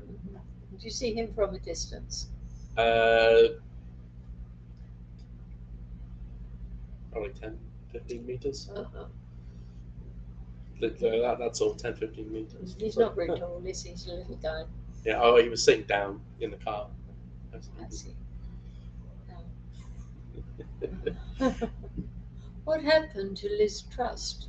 Has she fallen down a big hole or something? I mean, she's not mentioned anymore, is she? No. Well, you know, the thing is, we have these photos on the side of our screen that we use to bring up. So when we talk about Rishi Sunak, sometimes we bring Rishi Sunak up. Meghan Markle, we bring up the photo of Meghan Markle and Prince Harry. King Charles, you know, Prince Andrew, the Queen, number 10 Downing Street, Parliament. We've got all of these here because they're spoken about a lot. The day before Liz Truss resigned, I deleted the photo of Rishi Sunak because I was like, well, you know, I'm just going to delete this, you know, for storage reasons. Yeah. He's never in the news anymore anyway, so I deleted his photo, and then the next day, Rishi Sunak is going to be the next prime minister. Liz Truss resigns. I'm like, what? Yeah. When did this happen? How did this happen so quickly? And the day before, Keith said to me, a week is a long time in politics. And I just went, yeah, maybe, but I think she'll make it to the end of the year. Next day, not even 24 hours later, she resigned. I told you right from the beginning. Yes, you I know remember. you did. I said you won't make it. No. Do you think Rishi Sunak will make it through the term? Possibly. I think he'll certainly make money it on past. that one. No. You know, as you said, days a long time in politics. I think but he'll I certainly think make it past because Christmas. Possibly, yeah. And I don't think they'll take away the money until after Christmas because they'll want us to spend our savings on what we've got, so we're totally broke. Make the people as broke as possible. That's when they bring in the digital. And that's when you money. have to rely on the government. That's it. I mean, it's unfortunate the way it's set up because you have to rely on the government as well. The government gives you your pension. They do. That makes. But if that they does- want, they will whatever they say. Yes, which I paid in for, and I am entitled to, and I'm entitled to it in money, not in points. Yeah. Well, if the points do come in, And the thing is, if we go to this point system, they take away all cash. How are you going to buy a sack of potatoes or anything if you're not allowed into a shop because you haven't any points? or you haven't been And vaccinated. bartering, it will be made illegal. And it will be illegal to grow a pot of mint on your windowsill. And all vaccinations will be mandatory. Will be like the lockdown in Australia, where they can break your door down and pin you down and shoot you full of this poison because they've made it legal. That's the way it will be. Well, I'm sorry, but I won't be around for that. So I will have no decisions to make Maybe. because nobody is pinning me down. But I tell you what they will do. There will be a knock on my door in the middle of the night. And so, oh, Miss Page, don't worry. Now, don't panic. But this is a state of emergency, but we have it under control. Now then, tomorrow morning, would you please be at the town hall with one very small bag, just your small belongings. We have it all under control. There is no worry, but you will be taken to safety. I trot down to the town hall with my little bag and my little belongings. I get on a bus, and I'm never seen again. Because that's what happened in Nazi Germany, you see, with the elderly and the disabled. That's what happens. Now they say, well, it worked in Germany, so it'll work here. They're all a bunch of Nazis. I mean, they know the pattern. If something works, don't try and fix it, just keep it the way it was. No, that's what happened to me. I mean, nothing so crude as to holding an old lady down and injecting her with injections and all that thing. No, we're civilized people. We take them out and gas them. Talking about very heavy stuff today. Yeah. Very Well, heavy I'm stuff. sorry, but it's heavy stuff going on. You've got little Mr. Sushak coming on there saying, yes, and we will have yes, you'll have nothing, because I've got it all. He does have it all. Yeah. He's richer than the king. I'm sure he is. Not a joke. Rishi Sunak has more money than the King of England. Nothing surprises me, I darling. mean, come on. But he still takes his wages for being what he's doing. He wouldn't say, well, I got enough money out of the company, I don't need this, give it to charity. No! How much does he make? Yeah, he's actually an American citizen as well. Yeah, so he doesn't pay tax. Do you want to sit back and chat? Yeah. What was I going to say? Yeah, no, he has an American passport. He's an American citizen. So at any point, he can just get up and leave. Oh, yeah. At any point. And I Any mean, point, as soon as it starts going south for Rishi Sunak, I leave. Yes, I'll be off now. Yeah. Yeah. Nice knowing you. That'll look good on my resume when I get back to India or whatever godforsaken country I wind up in. Oh yes, I was Prime Minister of Britain. That looks very good on the resume, doesn't it? Yes, it does. Oh. Doesn't Not matter so if good it was for Liz only for a Truss. day.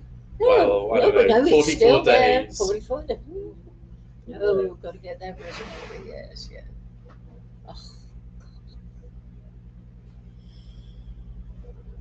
Well, I'm getting to this stage now where I think, you people, if you want to let this go, then you bloody well deserve it.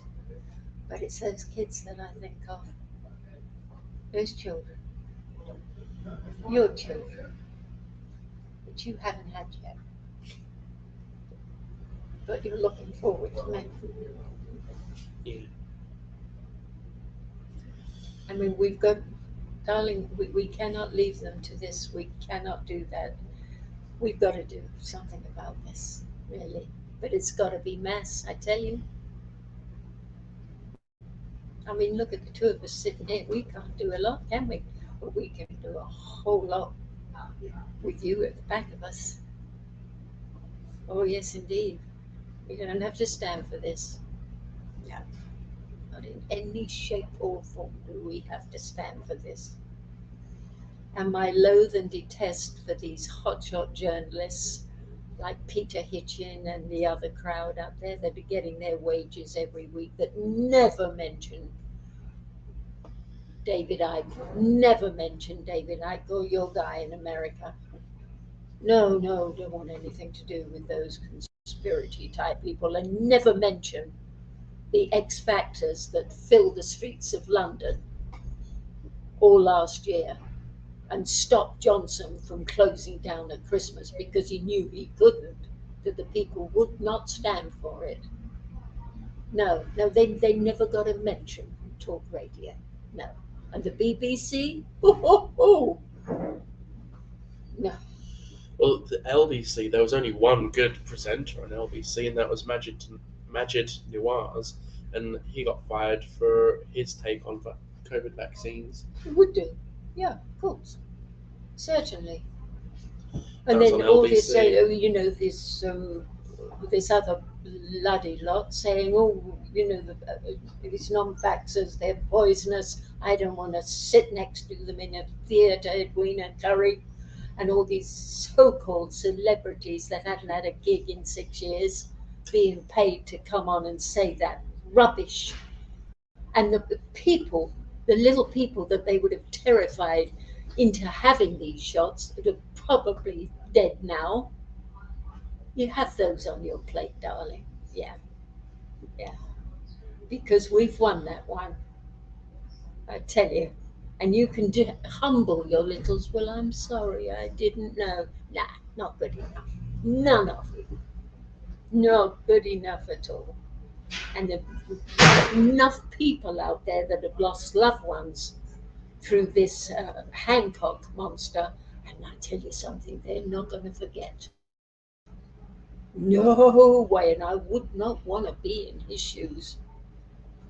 Because I bet you 10 to 1 somebody coughs for him. Bet you. Bet you. I bet you, darling. No, there's an anger going. Oh, come on, they've put him on celebrity. Get me out of here. It's taking the mickey, darling. It's rubbing salt in an open wound. That's what it's doing. I've killed your loved ones and there's nothing you can do about it. I don't think anything will happen to these people. It would have to be an external thing. It would have to be the people to rise up. Of course, that's not going to. It's just not going to happen. Well, according to that lovely man, that mortician, John O'Looney, he said these little kids are coming in.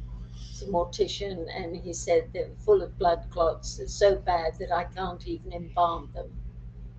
And the little coffins and all that. And there's so many of these children dying from these shots. And he said, I think the people will rise. But he said, I don't think they will go for the top jollies with their gated fences and their little armies to take care of them and all that. They'll go for the ones that gave them the shot. So I don't know what will happen. I would hate to see anarchy because it's unnecessary. It can all be done just by saying, no, sorry, we weren't standing for it, out you go, and that's it, we're taking over. No violence whatsoever. All done with the state of mind the way they are doing it with us. Yeah, because it's not going to be the government that sort themselves out. I mean, the government aren't going to invest. First of all, they're not going to investigate themselves. Secondly, they're not going to find anything wrong with themselves. And thirdly, they're just not going to prosecute themselves. No, because if they prosecute one, then that's Nuremberg trials. That's going to open up a big can of worms. But the Americans think that that's what we are going to do. I'm not convinced, which is a shame. I don't know. I believe what Donald Trump says. You can only push people so far. And then they say, no, sorry. No. Yeah, but he pushed this whole vaccine thing. He did. He didn't want to lose support among his voters. When his voters, really, a lot of them don't support the vaccine. So by doing that, I don't know. It was a lose-lose situation, really, for him. If he endorsed the vaccine, his base would lose him. And if he didn't endorse the vaccine, he would lose some of his base, but more importantly, the media. He'd lose his life and his family. The media would probably be would have exterminated him. the media would be completely relentless on him. They already are. It would be almost unbearable for him, I reckon, if he had endorsed, if he didn't endorse it. So kind of had to. But still. But what he did endorse at the very, very beginning was this ivermectin. Yes, he did endorse that, and that worked At the out very very, well. very beginning, and he says this costs pennies. He said, I want to give it to the people. I'm going to charge them. It works. He said, this works. But they put the block on it. They didn't want it to work. No, we don't want to save people. Like the little creep said, we want to dispense with people. This was the whole object of these injections, to cut down on the population.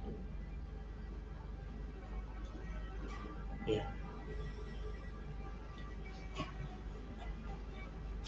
It's a heavy show today. Good. Should I'm we- glad. I should really we- am, because we cannot sweep this under the mat and think like they do, oh, it'll all be forgotten in 3 years and we'll have other things to worry about. Maybe this little idiot will drop a bomb or something, and then all the COVID atrocities will be forgotten. This is what they're hoping. This was what the war is about. It's a diversion. Fight here when they're doing something here. And I mean, well, this, eating bugs, sending it round to school children. in Wales, yeah. Yeah. That place next door. It's Wales, this country, and we're giving children bugs as replacements for school meals. Yes. We're doing it in this country, Wales. It's a hell of a lot cheaper. Yeah. It is, and Yeah. you need to eat the bugs and live in the pond. Eat Yeah. the bugs because it's better for the environment. And then Less you'll carbon. have that cook saying, "Oh, I'm making a nice tarantula stew," and oh, this, it's disgusting. It's awful. It's horrible. And how people can even think of getting something like that to their children. I know. What was the schools who did it? It was the schools who chose it. I think we're gonna go to a break now because I'm going to sort some things out behind the scenes. But we're just going to play Sir Genery Final, which is about the precinct just down the road here. It's 5 minutes long, so here we go.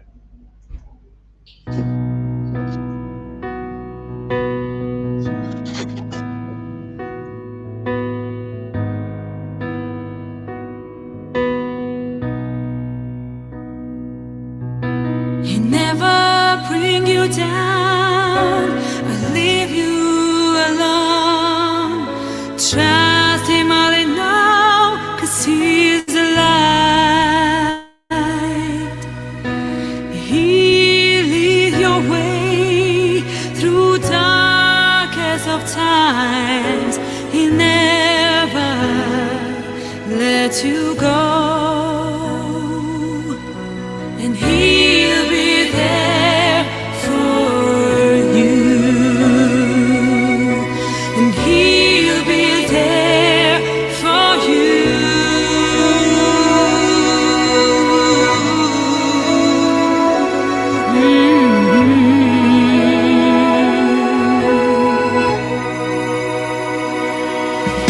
He'll never bring you down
very good day to you.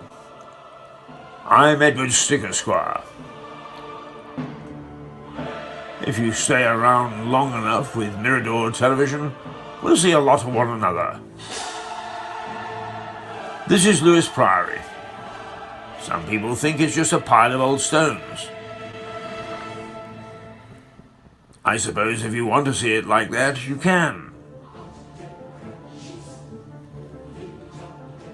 But between 1084 and 1537, it was a magnificent Cluniac priory.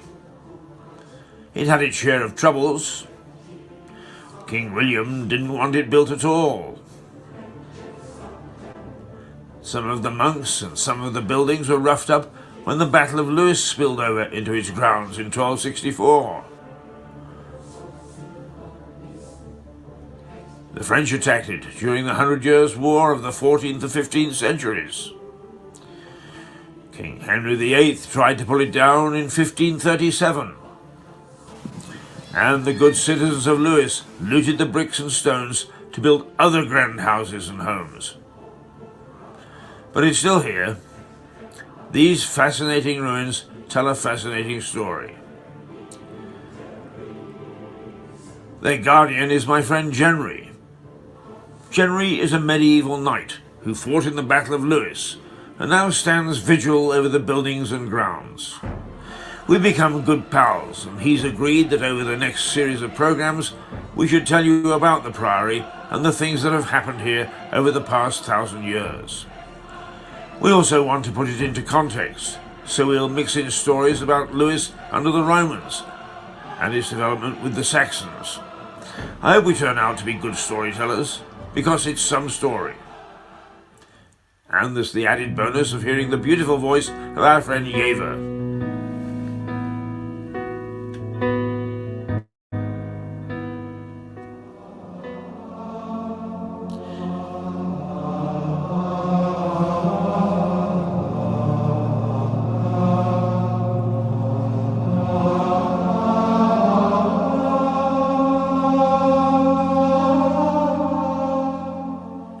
Mixed in with some ghostly chanting monks and perhaps a little medieval music. I hope it's a programme you'll pop in to see from time to time. Must go and see Genry now. We've a lot of planning to do. Okay, Ava, sing us out. Toodle pip.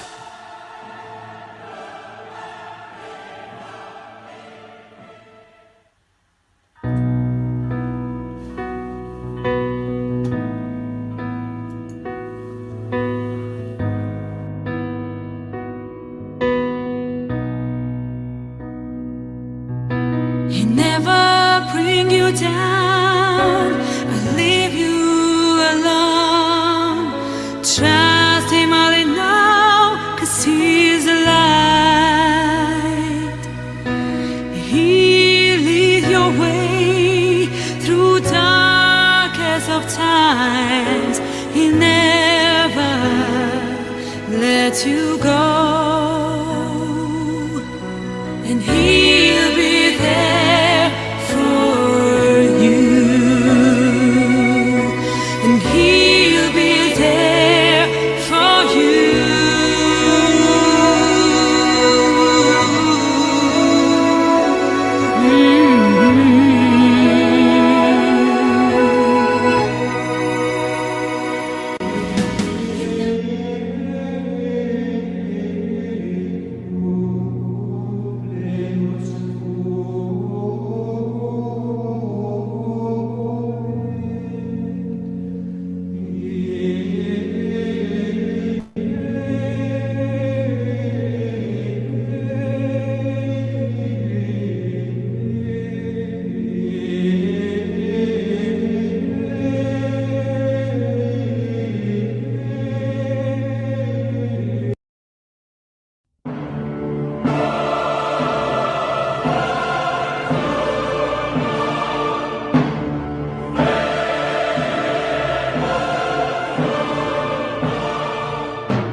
Okay, so we are back.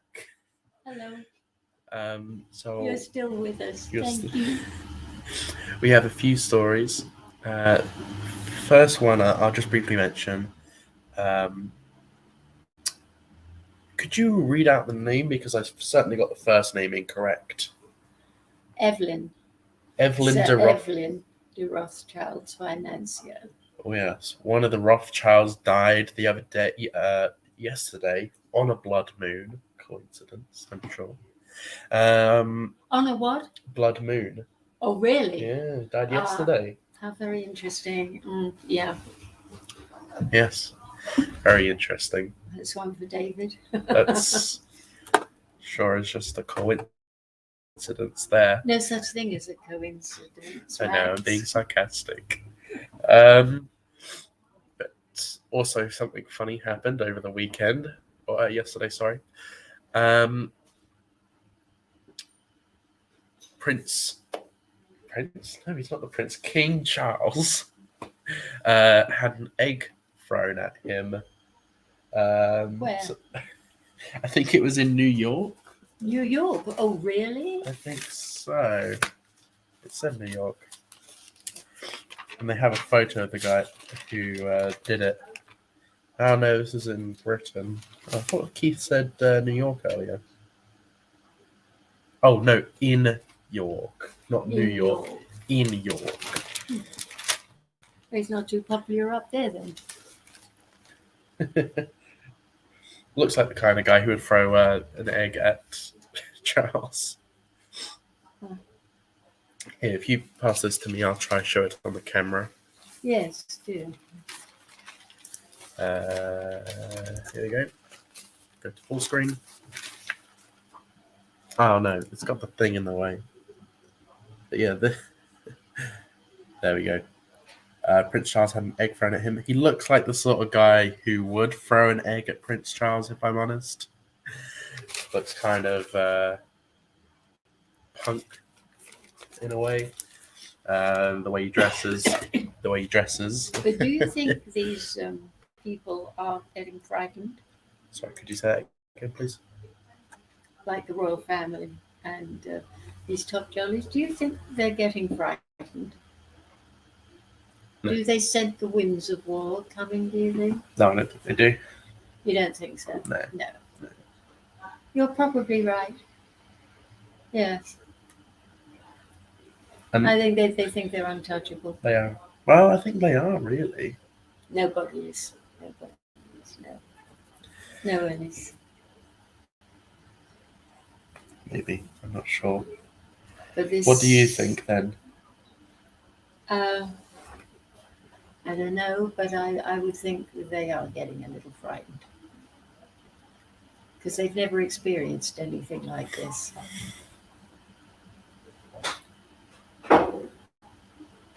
I mean, we've got VE Day coming up, haven't we? Yeah. Yeah. That's tomorrow. That's the last World War was financed by 5 wealthy families or something who sat around and said, how can we make some money? I know war's always very profitable. Stop financing this chap Hitler over there. Hang on a moment. Sorry, you dropped out. There we go. You're back. If you'd like to repeat that, your camera dropped out. It was this VE Day tomorrow. You know, the last World War was started by 5 wealthy families who sat around a table and said, how can we make some money? I know wars always profitable. They are always Let's profitable. finance soon. This guy Hitler over here, he seems to be making a bit of a noise. And it all started that way, and then, you know, these young, they put out tomorrow and a whole bit and minutes and that. And those young, poor young fellows and women that were sent out to lose their lives with not a chance in hell, just mowed down with no preference of any art. It's absolutely unthinkable. And they went on for 6 years or something, 5 years of nothing but slaughter. And then they said we won the war. Did we? I don't think we did. I don't know what you mean by that. You've said that before, but I don't know what you mean by that. Well, because at the end of the war, all the money was put into Germany to build up Germany. We didn't get any. And now Germany is the most well, it always was, but it's one of the most technologically advanced countries. I mean, you look at the new Mercedes and I mean and the Americans BMWs, they're charged incredible. in, and the British, and they copped all the best scientists and the legal and the brains in Germany, called Operation Paperclip. They took them back to America and said, "Right, you're not working for Nazis anymore. You're going to work for us." I mean, look who created They treated NASA. them Warner very von well. Braun. Hmm? Warner von Braun. He created NASA. Exactly. He was one of the top Nazi scientists in Hitler's regime. That's it. And then the US took him, and he started. He started NASA. It's just crazy. Yes. And these fellows that came before Nuremberg trials, the ones that they topped a few of them, but not that many. And the ones that went to prison, who were supposed to be life or whatever, I mean, they did 5 years and they were out. Didn't do the thing. And then, the Nazis that escaped,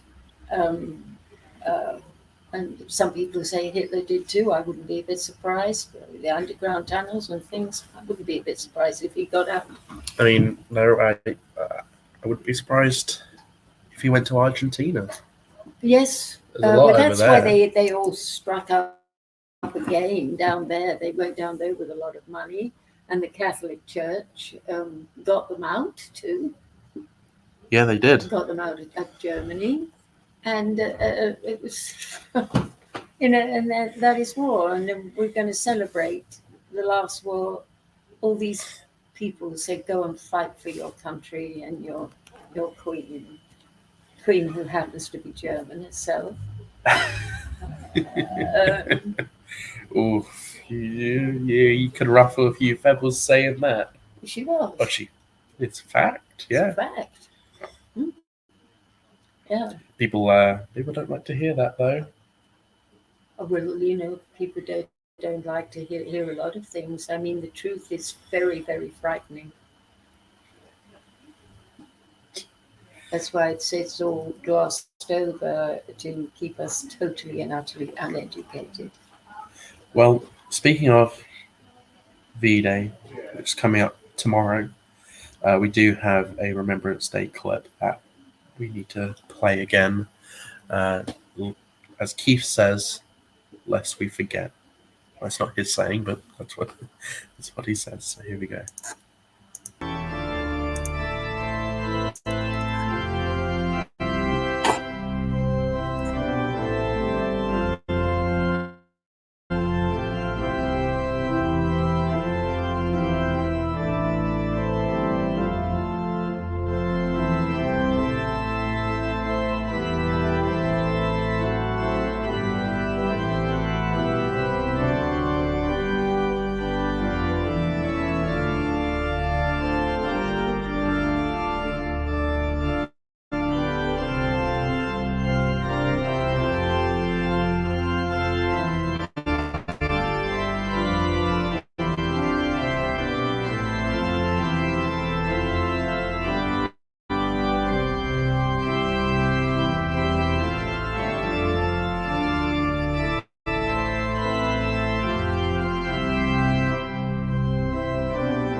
So, yes, tomorrow is V-Day. Yeah. 11th of the 11th tomorrow. It's currently the 10th. Sybil, it's a lot. Sorry. Liza, Thank you very much for joining me today. We're almost finished. And as I ask this every time, what is the one point from today's show that you really think is important that we need to drive home? The main point is don't let them do away with the money, because once they do that, we're finished. Yeah. Most important, please rise against that. Please, I beg of you. Use cash wherever you can. Wherever you can, even if it's trouble and you've got to walk around the block, to get your money out of the bank. Please use cash. Do not use the other system. I only use cash. Yeah. I know, you're such a good boy. Please, and against them closing down these banks with your money in it, and these pensions that you're owed. Say no. I want my pension in cash. I don't want it in a bunch of digital points. Thank you very much. If enough people say that, then they cannot bring these things into law. But you've got to rise up against it. Well, it's easy, you see. I know I've got a microchip. It opens doors, and all I got to do is that.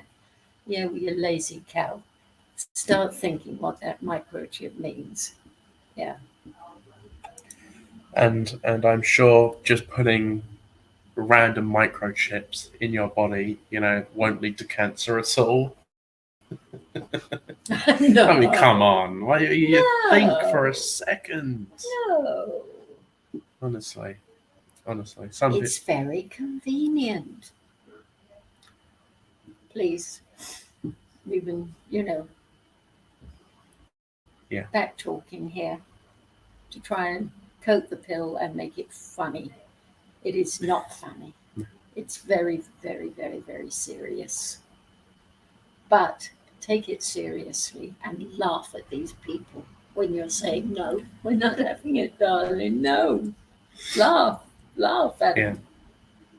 And that wins the day, I'm telling you. That really does upset them. So, does it ever? Yes. They don't like that. They don't like that. Thank you so very, very much indeed for tuning in today. We appreciate it immensely, because we're trying desperately hard to keep this channel going. All of us here. Really, we're putting our time, attention. We don't make any money out of this at all. All we want to do is educate the people as quickly as we possibly can as to the danger that we are in. And it can be averted if we all stick together. So please, I beg of you, give us a chance and keep watching. Much love. Thank you very much for watching. Goodbye.